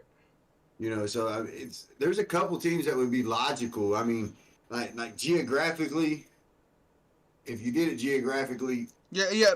Like the Big 12 wouldn't think Cincinnati would probably go to the Big 10 instead of the Big 12 if Big 12 weren't a thing. The Pac-12 would become a powerhouse in basketball. Yeah. If you did it, geographically, because you would put Baylor over there, you put Texas or Baylor, you would have oh my God, Texas Tech, Texas A&M, like Texas Texas. A&M, Yeah, Texas is a right. good basketball team. Yeah. but Texas is going to SEC. Right, yeah, true. Like the big school. But Baylor just coming off the national title. UCLA, USC, all them, them teams all make it to the 64. And Oregon's So they always can the number put one all them- seed and always like competing for the Pac-12 championship every single year in basketball. Right. And hey, if you do it geographically, I mean, it would help the Big Ten in basketball too, because we'd get Kansas. Right. And Kansas is historically one of the best basketball programs in the fucking country. Yeah, but You put them right up there with Duke and North Carolina. I mean, it's all them all guys are like one. You would list them like 1A to 1B or 1D because there were so many that they could be so. Yeah. I call all them the big blue schools. You got Kentucky, Duke, Kansas, Villanova, Gonzaga. Those all are the best in college, like, and all the big blue schools. It could change it. I mean, because when you don't move just one program. Your school, it's all programs leaving and going to them. Wait, hold on. to them What would colleges. Notre Dame football do? Because their basketball team's in the ACC, so would they just go to the ACC, the football team too? Probably. That's what they did this year Yeah. with But COVID. they've been independent, so they did their independent. And the only reason they're independent is because as an independent, you don't have to play certain teams. Like if you're in a conference, you have to play certain conference games. Yeah, you got to play the teams in your conference. Right. But as an independent in football, they can make their own schedule. That's the whole reason why Notre Dame's always, because Notre Dame has probably been offered. What I'm 41, so probably 20 times, probably 20 years to come to the Big Ten, and it's almost been done, years ago. But then They can go to any conference they wanted to, for real. We can play, because back then it was the BCS to where strength of schedule was a big thing. Right. So if you was an independent, you could play the Alabamas, you could play Ohio State, you could play all them guys that would have open dates to where their strength of schedule was so high that even if they took a loss, they was always in the top 3 moving around to, potentially get into that top 2. So now that they have a playoff, I could see them taking their whole program to one. But if they did, I think it would be the Big Ten. Yeah. If they was like to go all in, just because travel-wise, it would make more sense. Right. No, yeah, I feel like Notre Dame could join any conference they wanted to. Even one that made no sense geographically, they would still just let them join because of the prestige of all their sports. Like, I mean, it'd be like, it'd be like if the Lakers decided to move. There's not a city in the United States that would not try to take that team with the history, with who they've got now. I mean, it would be the same way. Right. Yeah. Exactly. So, yeah. But college sports is What just about it's the changing a Cubs? lot. What about the Cubs selling the whole fucking franchise? They traded away Rizzo. They traded away Krimble. They traded away Bryant and Javier Baez. Yeah, like They yeah. traded away When we were all talking of about them. last time, like literally, like they were trading guys to teams that already had good players in that position. Like it just Man, they put dude, the Yankees got Anthony Rizzo, Yeah. Joey Gallo, fucking Aaron Judge, and Mike Stanton now in that fucking lineup. But it's the Yankees. They're not winning. Crazy. It's the Yankees. They're not winning with that. Well, they're so far out that I think that this year is not gonna be the year they make. But next year, man, if they can put some pitching in there, Yeah. in the off season, their offense is fucking great. Nick, You I got it. I mean, I come saw on. something about Who's it's a high school pitcher that's supposed to be in the draft talks for the MLB, and he's in high school. He got drafted 3 overall. No, I'm saying like he's gonna be in this draft, like coming up, Oh, the one coming up. Like everybody's talking about him right now. Come straight out of high top school two again. picks- the top 2 picks this year were guys out of college. The one guy was at Vanderbilt, but the number 3 pick overall this year was a kid out of high school. Yeah, but I forgot. I think he's from some I don't know. It's a state that it was like Rhode Island or something. But like and he's a pitcher, and everybody saying he's gonna be another top 3 pick out of high school, and he's a pitcher. Yeah. So yeah, he's supposed to be a dog. Yeah, they're. That's like one of the only sports now you can come out of high school still, ain't it? Is baseball. Yeah. Yeah. But you know what though? I've said it before. You know, baseball is such a weird game. Yeah. Baseball is the only game where you can fail and still be great. Yeah. You know what I Right. mean? Because we talk like if you compare baseball to basketball, okay. So like, if you had a guy that was batting 268, which is 26%. Right. It in. Yeah. So if you had a guy that shot 26% from the 3-point line, you would tell him to stop shooting free threes for a little bit. Right. Yeah. Yeah. Like You know what I mean? saw But in something. Baseball, but in baseball, Duke could end up being an all-star batting 268 Right. because if his other numbers are good, he would, like Mike Stanton doesn't bat 300, but Mike Stanton will hit you fucking 45 home runs. Right. Yeah. I saw someone when I was playing MLB The Show. It was a guy who was like a 94 overall, but in real life he bats like a 20. It was like 2-1 or something like that. But the thing is that like that's the reason why Cardwell Pope and Kuzma got traded is because they're supposed to be our shooters and they shot 21% and less from 3. Right. If you think about it, baseball is the only sport you can fail at and still be Right. great. Yeah. Like the best batting average in the history of baseball was a 400. Right. That's 40%. Yeah. And in basketball, 40% is decent shooter and up. Yeah. Like you can knock it down to great shooters is 40 and up. It's such a weird sport because when you start talking statistics in baseball, Yeah. you start talking, and then you sit and think about it. It's like, man, these fucking numbers really. If you think about it if you was taking a test in high school and you got a fucking 26%, Yeah. You get whooped when you get home. your parents would be whooping your ass with a bill. Like, Yeah. like you spelled your fucking name wrong. No, it's like your final grade for a class with a 26%, but you still pass and get your diploma and stuff. Right. Like They talking about how great you was as a student. yeah. Like all you did was take up oxygen in the classroom. You ain't do no work. But 26. It's crazy. Like, I mean, people don't get it. It's. But I mean, it's hard though. Like batting is hard. Like they throwing 100 miles an hour. Heck no. Right. That's No, impossible. I'm not taking nothing away from the guys. I'm just. Yeah, no, saying- yeah. I'm just saying, like, I wouldn't even hit 1%. 100 miles an hour, that's crazy. Like, I'll just swing with my eyes closed, and I'll have a better chance like that. Right. So for them guys to be hitting 40-something home runs and stuff like that, it just seemed impossible. At one point, fucking Aroldis Chapman was throwing 105 to 107. Oh, like I'm surprised he still got an arm. Like that's crazy fast. Oh shit.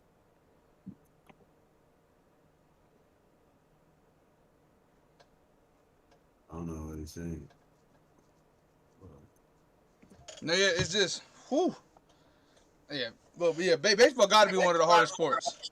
Oh yeah, definitely. I mean, And the thing is that your batting sounds hard, but then the fielding isn't no easier, and they make that look the easiest part of the game.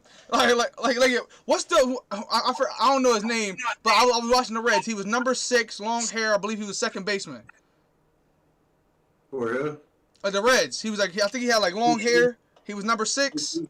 This year, Jonathan India. Yeah, India. Yeah, the stuff he was doing in the field, like it looked like a video game. Like he was doing stuff. Where he was he's like Tatis. He was doing the splits and stuff. I'd be like, no, like he's good at. He's played really really well for the Reds. this wait, year. and ain't he young though? Ain't he like 20-something years old?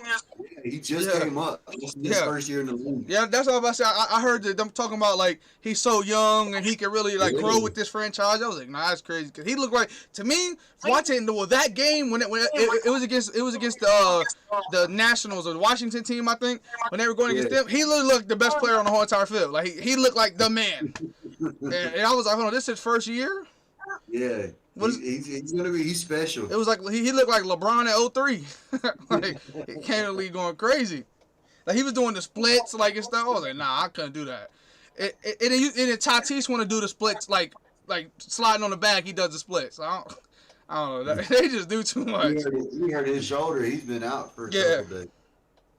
He hurt his shoulder still in third base. Forget that. Baseball is crazy.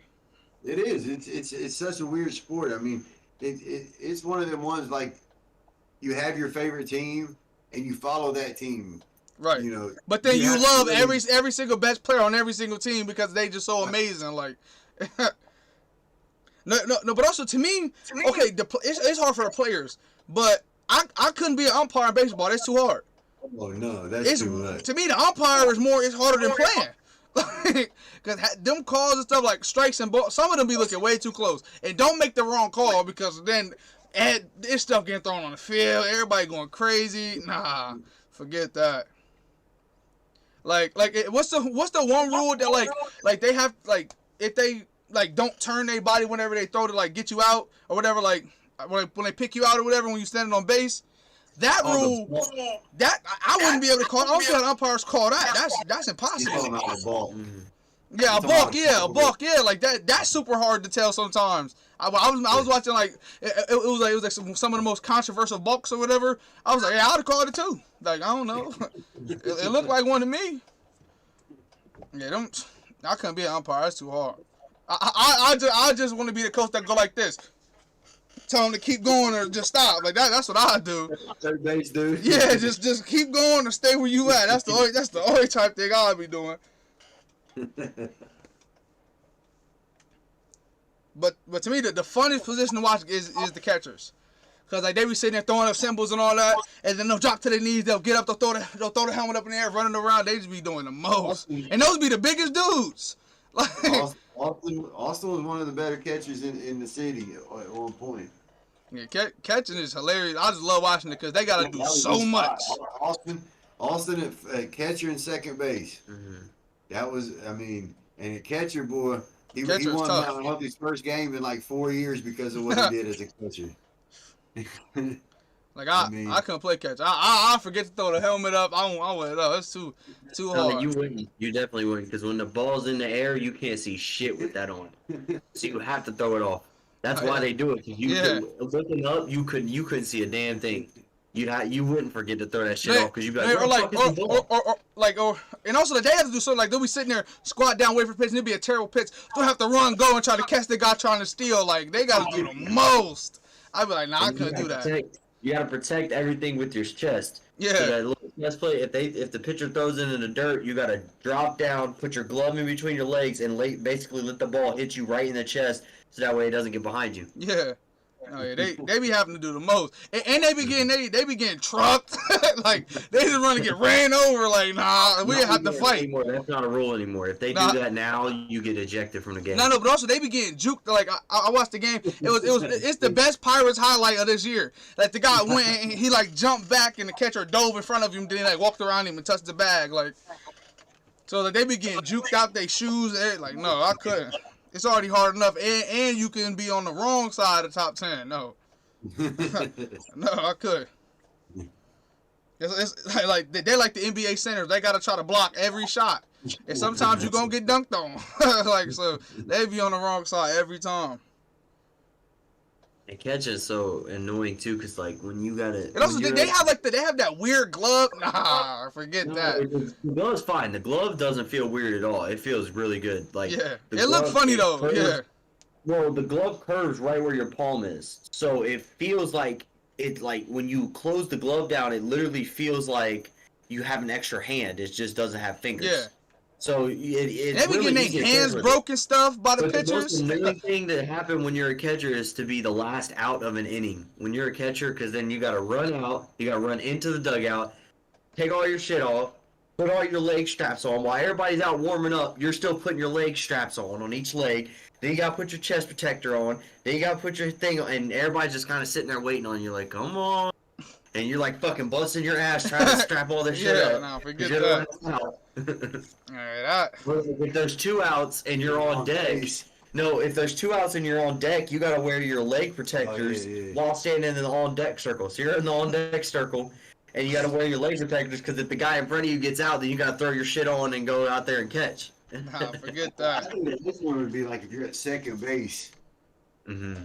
you're on second base, and then the fucking guy that comes up the bat fucking gets the last out. You gotta run from second base all the way to the dugout, get dressed, and get behind the plate so you can get a couple warm up pitches from the catcher and throw it down, and start. Yeah, the worst, and then that's the worst case scenario is if you take too long and then by the time you get out there, they're ready to start the inning, so you get no warm up fucking things. You just gotta go down, squat, catch the ball, and throw it down a second and get ready for the inning. You got no warm up for the inning. That Nah. fucking sucks too. You just gotta go straight The into only it. good thing is now in professional baseball they don't really do it. I've seen it happen a couple times where the catcher was on like third and they was the home team, so they had to run all the way across the field and get. And I've seen like the position coaches, like the pitching coach, and in high school a lot of the assistant coaches they'll put the glove on, go behind the plate, catch a couple balls, get the pitcher ready while the catcher. I've seen it happen even in the professional side, but not very often, but every once in a while. Yeah, Or like the catcher needed to get dressed, and one of the coaches will go out and catch a few, make sure the pitcher gets warmed up. But then it's annoying, like you said, because then all you're doing is squatting down, catching the ball, standing up, throwing to second base, and now all of a sudden now you're ready. Yeah. You're not able to really get into your groove because yeah, now but that part of the inning's over. yeah, I saw things that like it was like I think it was a few years ago. I don't think it was the Indians championship. I think it was the one before or something. That the starting catcher, the first game of the World Series, got his hand broke because he caught the pitch, and it broke his hand because like it was a fast pitch. So it's like, yeah, no, they like that's the hardest job. I don't care. I don't care what's hard. That's the hardest job. There's no way nothing harder than that because they're expected to do everything perfect too because they can't mess up. I compare a catcher to being a goalie in hockey.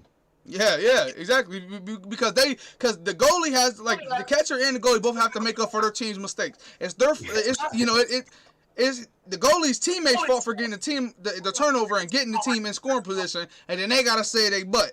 And then it's the pitcher's fault for throwing a terrible pitch. Then Right. the catcher gotta save his butt like every single time. Who I compare them to. Forget that. That's them two of the hardest jobs ever. Couldn't do it.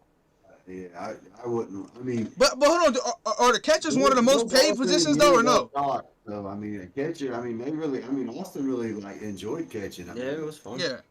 I mean, his favorite position always, him and Andy Aaron was always second base. I tried to put him at shortstop, but Austin, for some reason, was just really liked second base instead. Yeah. As shortstop. But that's another thing about baseball.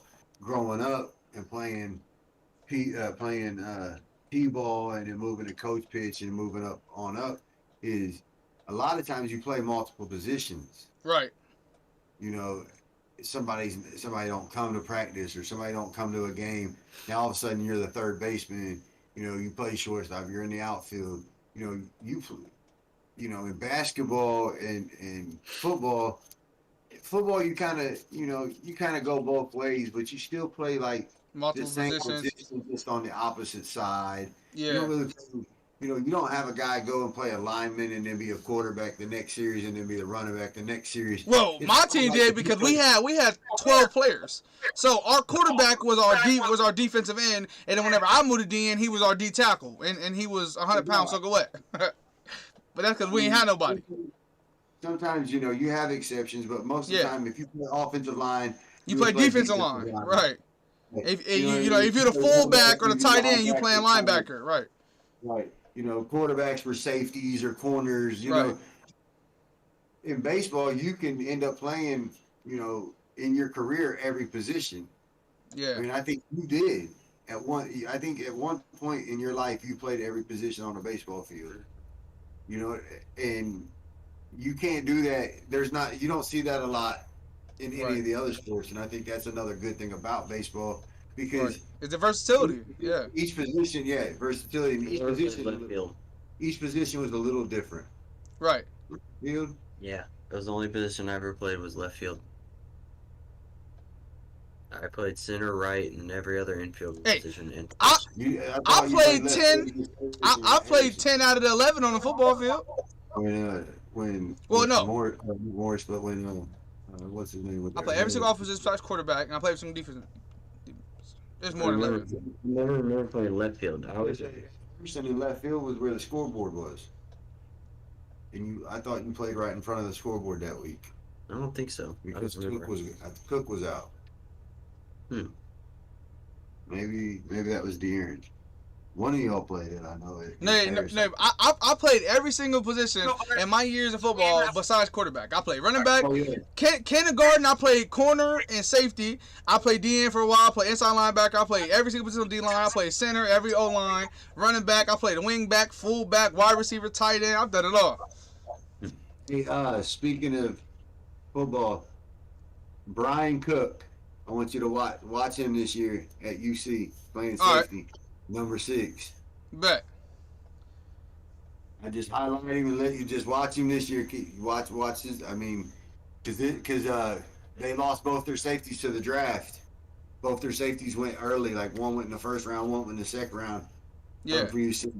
And they got. I mean, their safeties. Their secondary room is stacked. Yeah. I'm telling you, watch out for Brian Cook this year, number 6, play safety for UC. Yeah. He played against Georgia and had a couple tackles and stuff. He's from Mount Healthy. He's gonna do some things at UC this year, I think, as a starter. Yeah.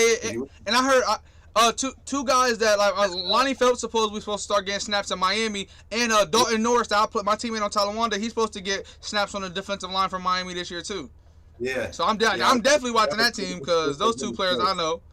Yeah, So- that was the next two I was going to say to make sure, Yeah. I'm going to keep out Miami games too because Yeah. they're both supposed to. Lonnie's supposed to get a lot of snaps this Yeah, year. no, yeah. He's supposed to pretty much be the starter, and then Dalton is gonna just rotate in at every D line position. Like he's 6'4", like 250, so he can play anything.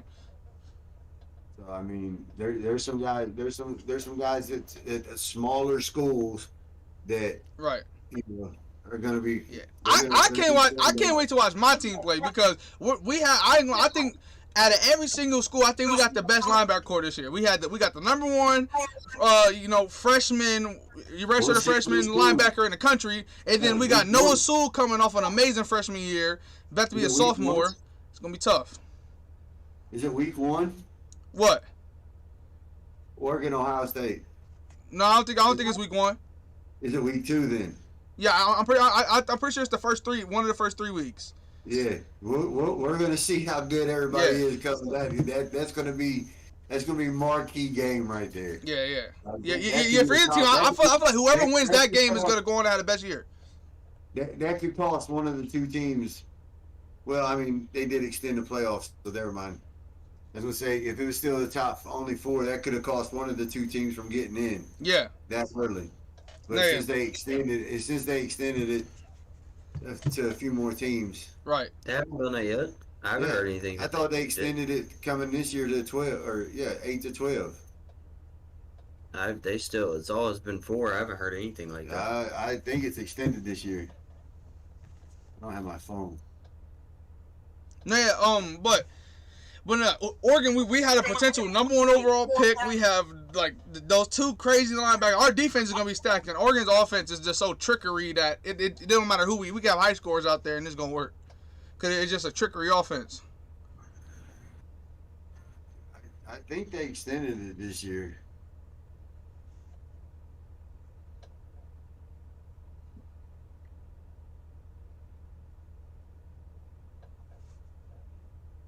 Wait, hold on, wait. When does college football start? Like game 1?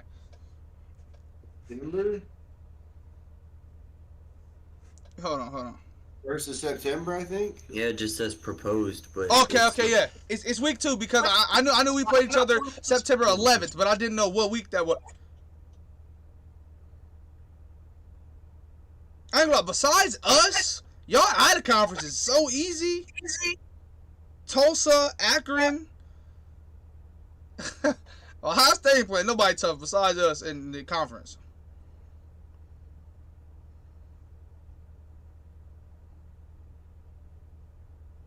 Ooh, y'all last game of the year gonna be Michigan. That's tough. it always is. It always is. Yeah, that's tough. Well, hold on. So wait, y'all only got 3 out of conference games? It's 2013. Yeah, I know. What? I'm saying y'all only have 3 out of conference games. Because wait, Minnesota's in the same conference, right? They're Big Ten, right? Yeah. And so you got Oregon, Tulsa, and Akron. Besides Oregon, the other 2 are just like butt. Like, Look at y'all. Y'all ain't got no superstar teams out of conference. they're better than those 2 teams. I could bet money on that. Okay, Fresno. Nah, take that back. Well, Fresno State. Fresno State is better than both of them. Okay, but Stony Brook is better than better than Tulsa. No, I mean Akron, but not better than Tulsa though. But still, but our conference tough too though. We got I ain't gonna we smacking our conference this year though. I'll see you guys later.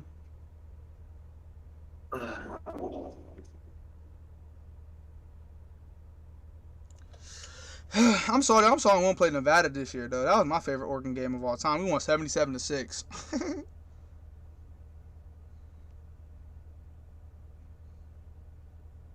We gonna go crazy.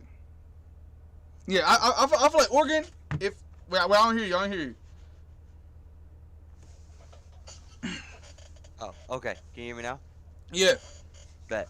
So for the gamer fans in us, boxing is on the way. We getting a boxing game hopefully soon. Bro, I'm happy about it, but I don't want EA to make games no more, bro. Because it's not EA. It's not EA. It's esports. It's a Okay, yeah. Okay, yeah. Okay, but you could the last boxing game EA made, it was good for its time. Yeah. But at the same time, all games back then were Did you watch that video I sent you? Yeah. It was. Hey, you see how clean that shit looks? Yeah, I know, bro. I'm just hoping because my thing is, everybody saying they want it to feel like UFC. I don't want it to feel like that. No, I don't either. I want it to be like its own thing. No, Yeah. but also I want. I don't know, because on the old boxing or whatever, it's like you could use the right stick is how you punch and stuff, upwards jab, I don't know, I don't like that. For me, I would like the UFC controls though, how it's like LBs like this, RBs, power strikes. Right. So what they did on this one is you could use the right stick if you want Yeah. to, but if you don't want to use the right stick, I think it's X is jab, Right. Y is straight, Yep. A is Left hook, B is right hook. Yeah, I mean that's how it was in Yeah. old game too. But then the only way to do the good uppercut stuff like that was use the right stick. So I would just sit here and everybody would sit there and flick their stick. They said on there as well. It's like the It's UFC, it's XA and Y and B. XA, yeah, Y and B. That's Yeah, the yeah. uppercut. So you No, can still use the. I'm saying I'm saying I wish that bro. You I'm saying, don't understand no, how excited I am, bro. I'm literally so excited. No, cause me, there's so many more punches. To me, I feel like LB should be like LB should be like a power hook or something, and just A should be a normal hook, and then LB should be like yo Mac, basically if you miss that, your stand on bar drop hella lower, so it drop, but if you hit it, it's big damage strike or something like that. That's how I feel like it should be. Like that. They got the controls breakdown in the video. Yeah. But no, yeah, I saw also, that. That's what I'm did you saying. see It what got they the did with stick blocking? again. Yeah. Did you see with the blocking? That's so cool. Wait, wasn't the blocking how it used to be? No. So what they did with the blocking is you hold the right trigger to Right. do the block initiator, but you hold the right stick To weave. whichever way. No, to which way you want to block. So if you hold the right stick to the right, you'll do this. Oh, and yeah, block yeah, the right, yeah. And then center, and then left.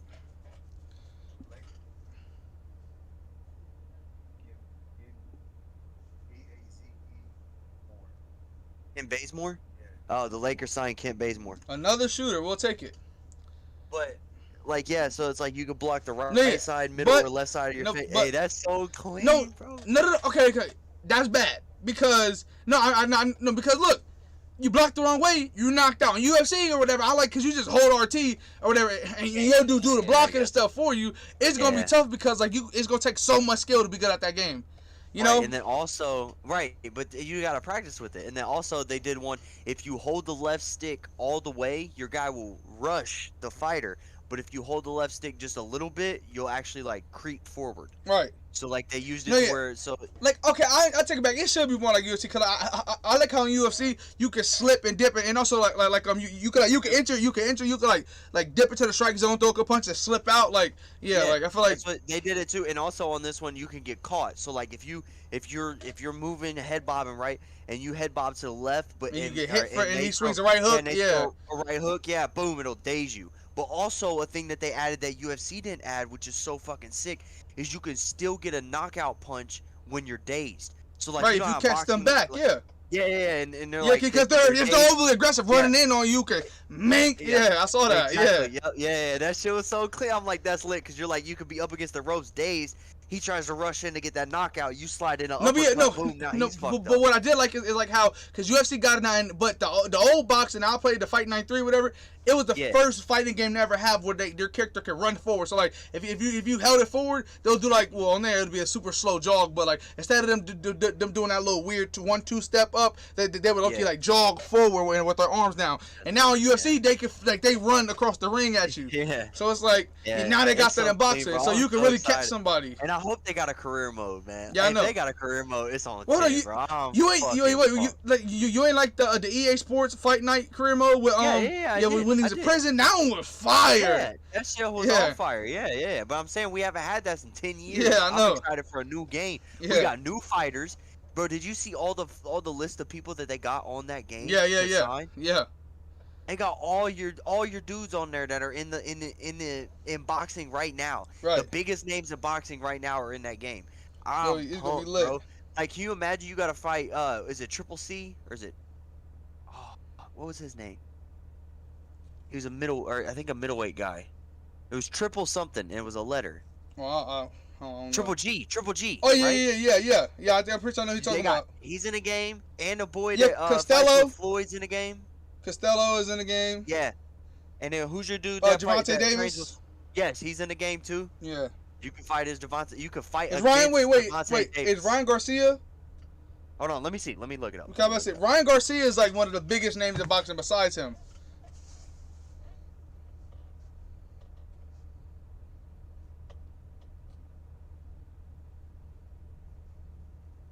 All right, so here's the roster and it's Esports Boxing Club, not EA Sports. So EA's not making a game, and 2K's not making a game. So it's not Visual Concept or Virtual Concepts and fucking EA Sports. So here it is: Muhammad Ali, Sugar Ray Robinson, Sugar Ray Leonard, Joe Frazier, Rocky Marciano, Joe Louis. These are all the legends. Jack Dempsey. And I know everybody. I know everybody you just said. Okay, Canelo Alvarez. I know him. Vladimir Klitschko, Vitaly Klitschko, Roy Jones Jr. Okay. Well, Are you still on Legends? Yeah, I think so. I was I about think to say so. because I don't think they'll fight Amir no more. Khan. Let me keep. Are these all legends? Chris Cyborg's in it. Okay, Ramon Gonzalez, Mickey Ward, Caleb Plant, Frank Bruno, Daniel Jacobs, Vidal Riley's in it. Okay. Let's see who else. The way it's weird, cause like as you scroll, it pops up the name. Gabriel Rosado. Yeah. To me, the three biggest or the Paul, four biggest Sergio names. Martinez. The four biggest names in boxing is Anthony Joshua, Canelo, whatever. Then you got Javante Davis and Ryan Garcia, and Devin Haney. those guys, if they in the game, then yeah, it's gonna get the most sales. Let me see. I'm trying to find like a better list. Here we go. Okay. Okay, look. Men's flyweight.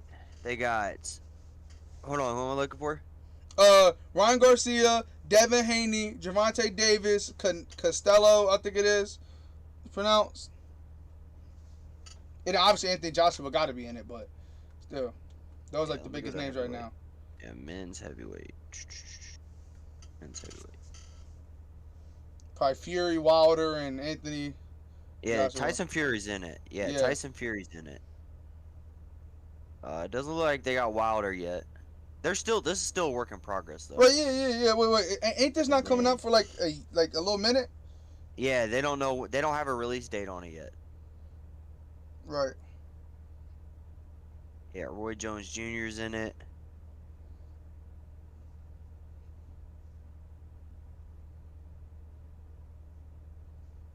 Oh, I'm trying to see. Canelo Alvarez, yeah, he's in it.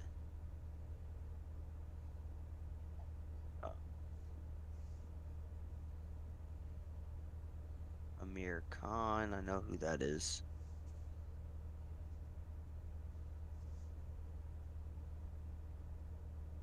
Yeah, it looks like it's only Canelo and Tyson Fury right now, as of now.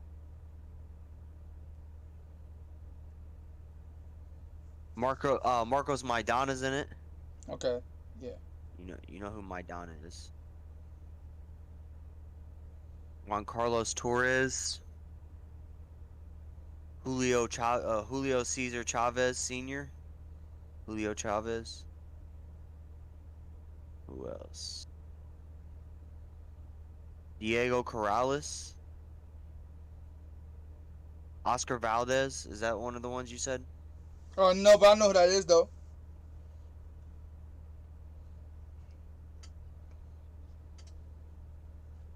Ooh, Babyface Chris Assassin in Cyborg. the game. The Babyface Assassin. Fuck with him. Nice. It's Chris Cyborg's in it. Yeah. Damn it. So girls about to be in this shit. That's crazy.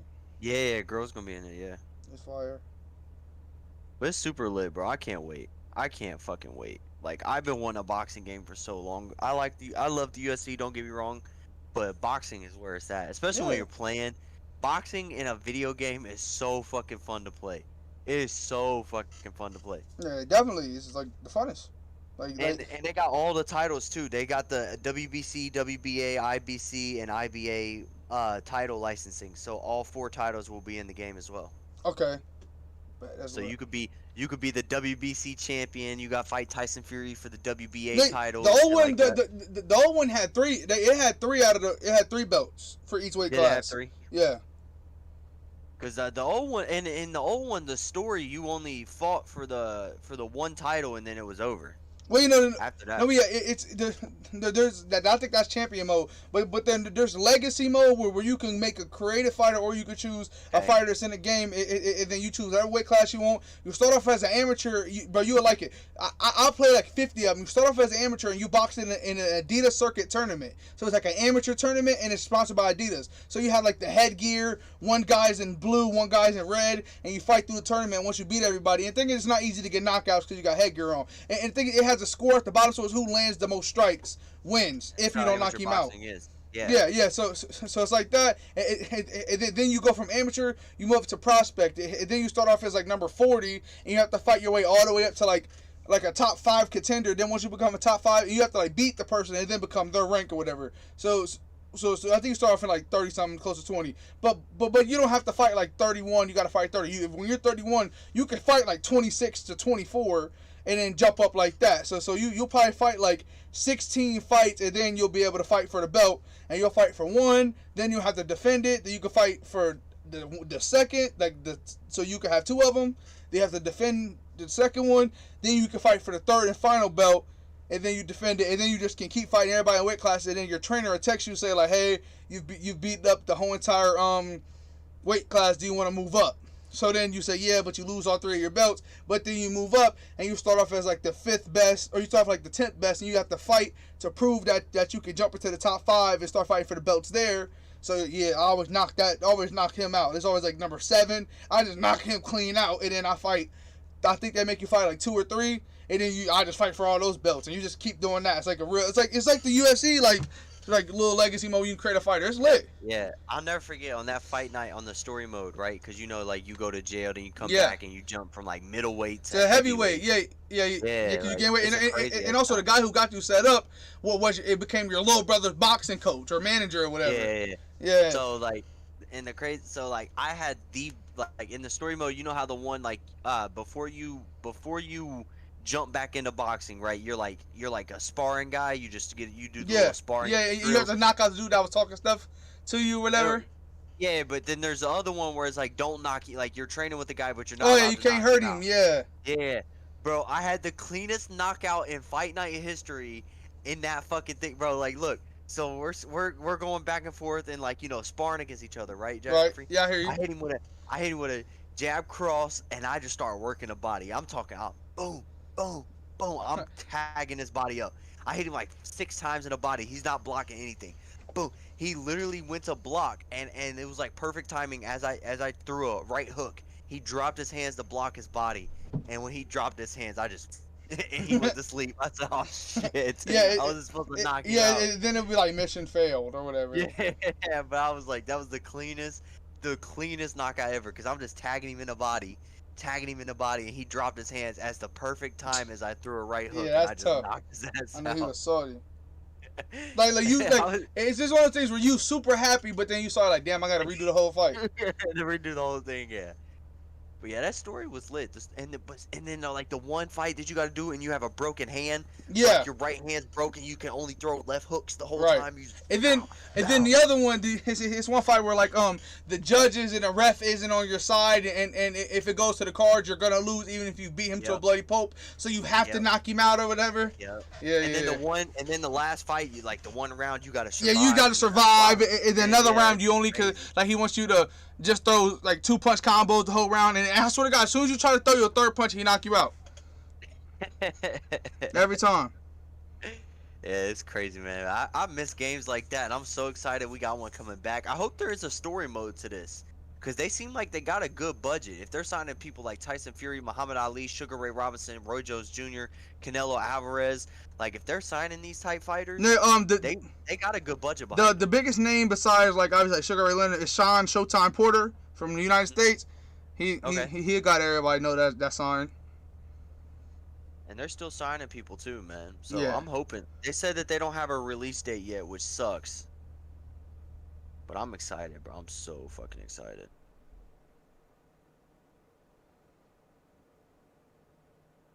Yeah, it's supposed to be for the Xbox and PS5. It looks so fucking clean, bro. It looks so clean. Yeah, it says it's delayed. Fucking sucks.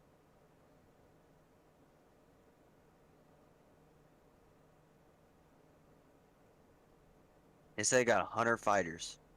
Bro, they even got like real life coaches and trainers and Yeah. promoters. Bro, they don't have Floyd as a promoter. They gotta get him as a promoter. They have But, dude, I cutmen. They can't have wait. real referees. Yeah, like, and can you imagine, bro? You're a fight. Like, what division you fighting? You said what? What division you fighting in? Um. when it comes out? I usually, like I don't know. It depends how I feel. I've never done heavyweight before.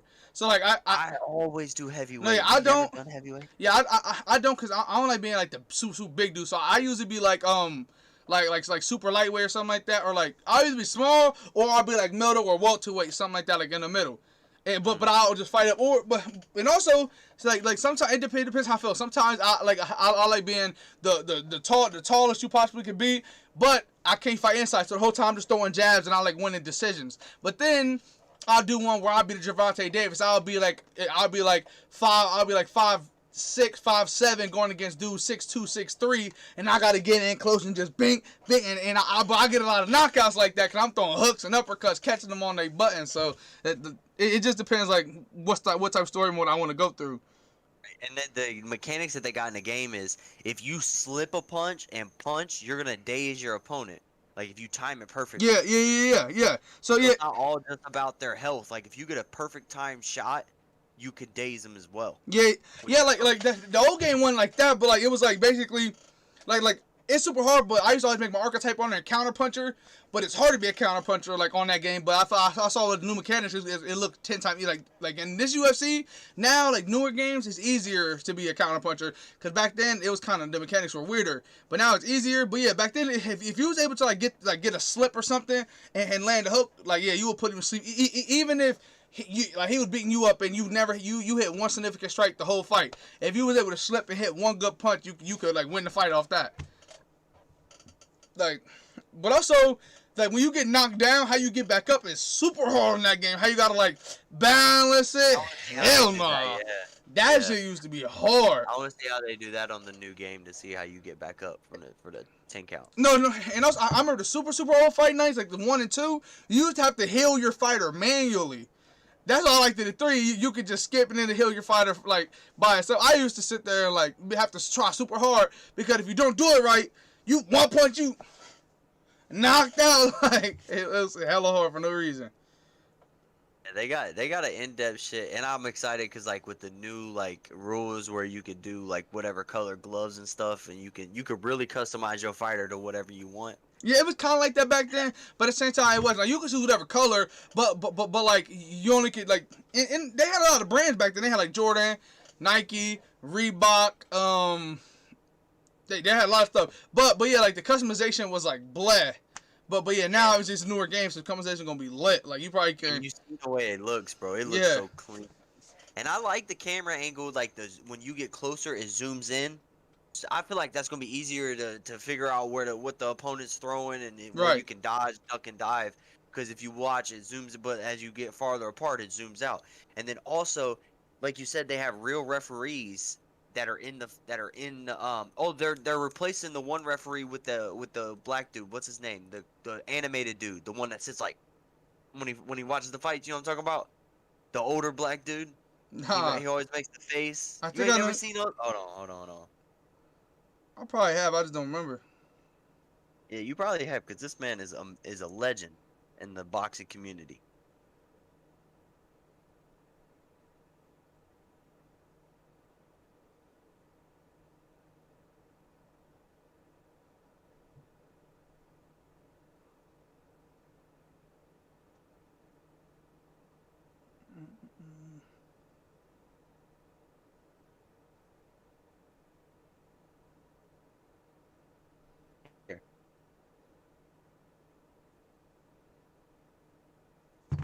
I don't know.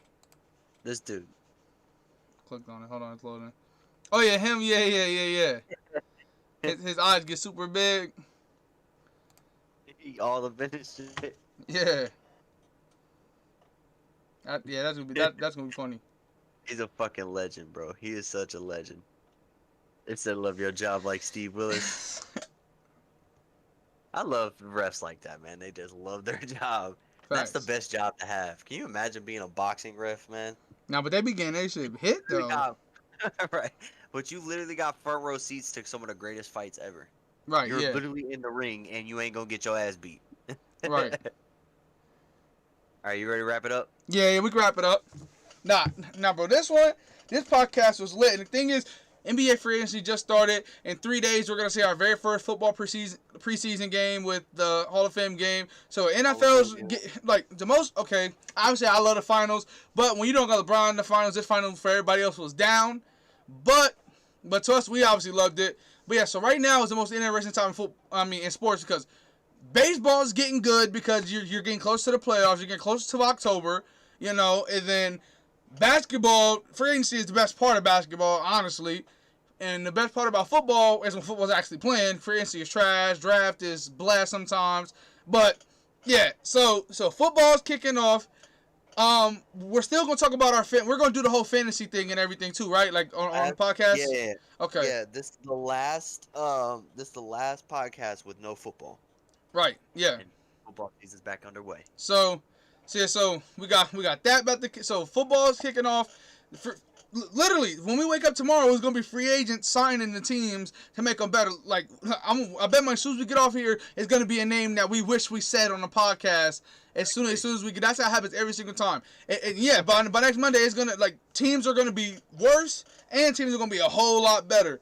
And then once again, NFL is about to kick off, so we're in the best state right now. So because remember when we started the podcast, we started towards the end of the football season and beginning of basketball season because it was December. So this is our first time in the prime of the sports world right now. Oh yes, sir. Yes, sir.